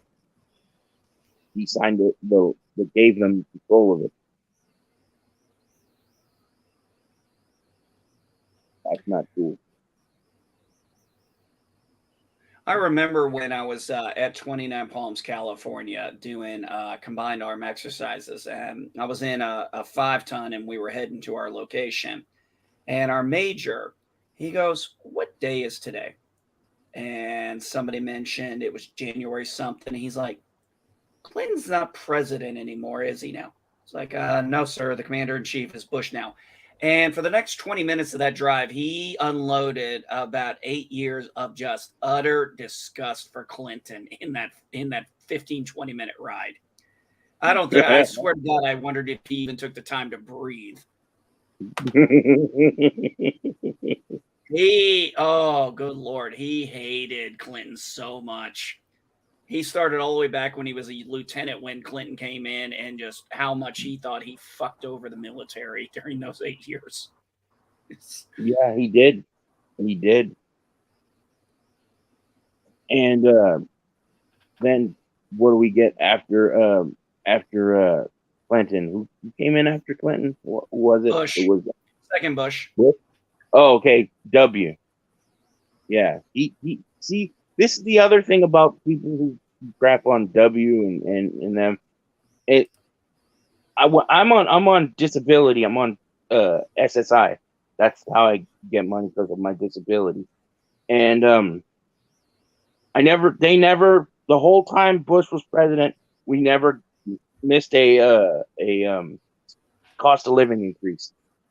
But for 8 years, when Obama was president, no cost of living increase, not one.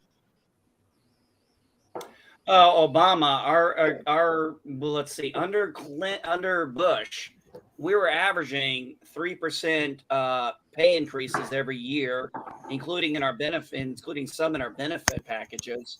And then Obama came in, and we were lucky if we got 1%. Mm-hmm. I know all about that, because it's just they try to, and then they go ahead and do that, and then they try to say it's the Republicans' fault. No, it's your fault. You cut the payment. They always gaslight everyone all the time, constantly. They're always doing things and then saying the other guy did it.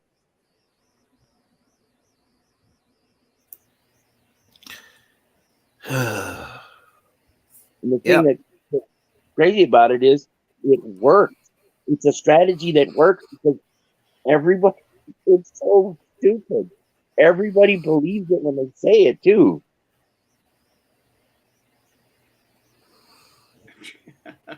This guy wants to talk about a war that he knows nothing about because it started before he was even fucking born. What a joke. Oh, well, that's, you're going to have people like that. Hey, he's 19. I told him, when you're 25 and you finally realize you don't know shit, then, maybe get your head out of your ass. Well, it was funny. We had a conversation at my office one time, and you had this one airman, and it was me and a couple contractors, and he's just talking. We're kind of laughing at him, trying to make sense of what he's saying, because it made no sense to us. And one of the contractors was like, "What are you, 19?" And he's like, "Yeah." And then all of us collectively like, "Oh, now it all makes sense." We actually had a conversation one time. I had a conversation with several of my contractors because most of my airmen were much younger than me by like 10 plus years. And most of my contractors were my age or older, but within my area of expertise.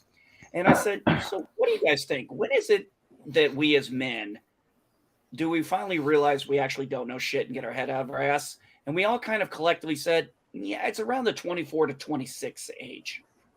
It's like usually around 25 is really when we finally wake and realize, you know what? I actually don't know as much shit as I thought I did. Maybe I should start listening. I agree. And also biologically, I think your brain is fully developed around that time as well.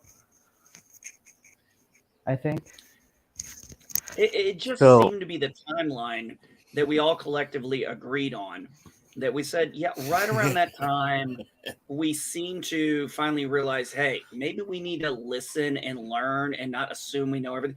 Now, let's be honest, women get there probably faster, average-wise, than men. It's just biological fact. As the people on the other side like to say, follow the science.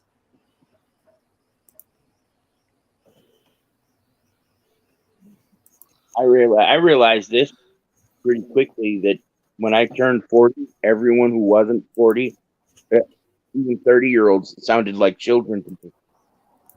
The day I turned 40, everyone who wasn't 40 sounded like a child to me. Yeah, it's amazing when you start talking to people that are, in their 20s and late teens and early 20s and stuff, and you're like, God damn, I probably sounded this stupid at that age too. Oh, well, I didn't say much to anyone, so I did.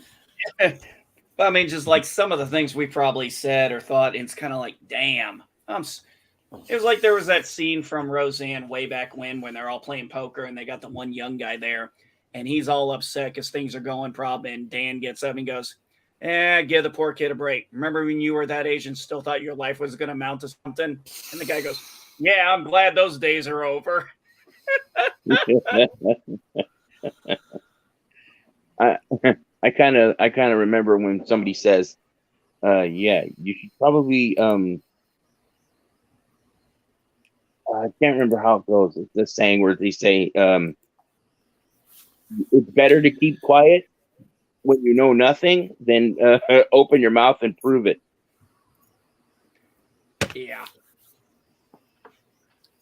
Well, that's why when I talk to people and they say you're stupid, it's like, no, I'm ignorant on what you're talking about, per se, but as like at least I admit when I'm ignorant on something. Like I said, I'll be the first one to admit when it comes to Star Trek, I'm very fluent in a lot of areas.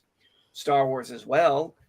When it comes to things like Tolkien, I will fully admit I am totally ignorant on a lot of the lore in Lord of the Rings. I make no bones about that, and I Well, see no problem with that. part of it is because, I mean, the lore is so extensive, you know? There is so much information out there.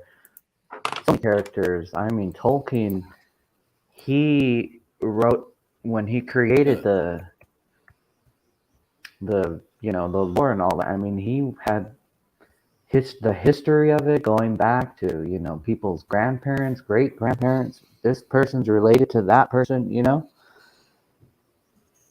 Wasn't he also good friends with C.S. Lewis back then? Yes, they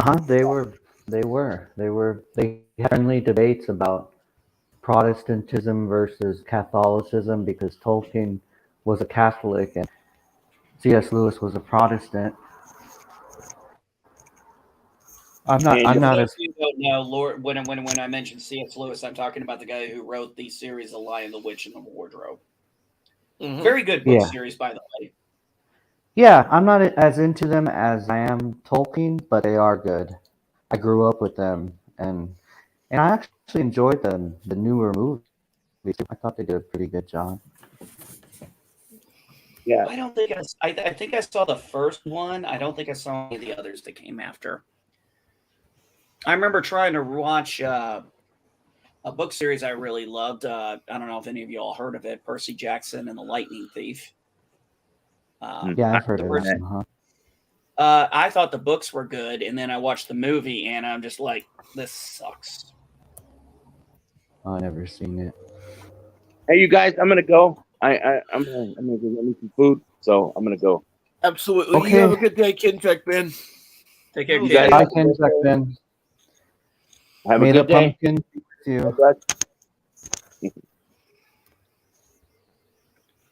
What about you, Captain? You watching anything these days that's kind of got your interest? Anything new? No, not really. I kind of kept my eye on some things I want to watch, but I got other stuff going on, and I'm trying to figure some stuff out. So yeah, it's just kind of trying to prioritize things. Hate to bring this up because I know it's a subject, but have you got a date yet?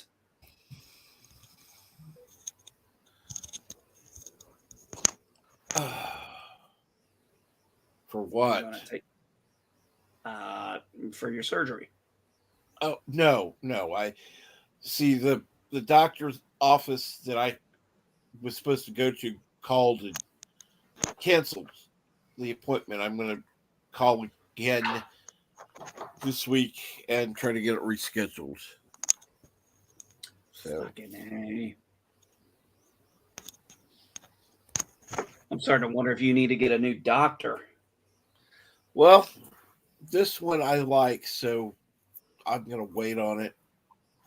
At least now I have an actual surgeon I can deal with versus before.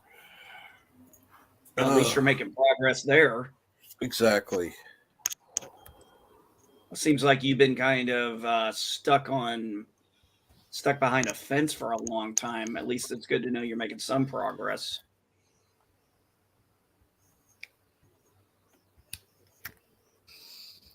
Well, I'm not looking forward to things, but that's life.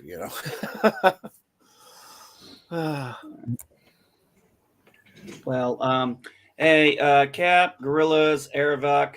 With that said, thanks for having me on. I got an hour and a half before my stream. I'm just gonna take care of some fun stuff, do some things, and then do my stream. You guys have a great one. Cap, I'll probably see you throughout the week. I'll probably hit you up every now and again, see what's lurking, see what's going on. I'm not on as much as I used to be in the mornings because I'm trying to work on other things when the weather's good. Yep, absolutely. Oh, All we'll right, see you you guys then. have a blessed one. Okay, you two. It was nice talking with you, NB. Take care. It's nice talking to you, Gorillas. Nice to talk to you, Captain Trek. Always a pleasure, buddy. You guys have a blessed one.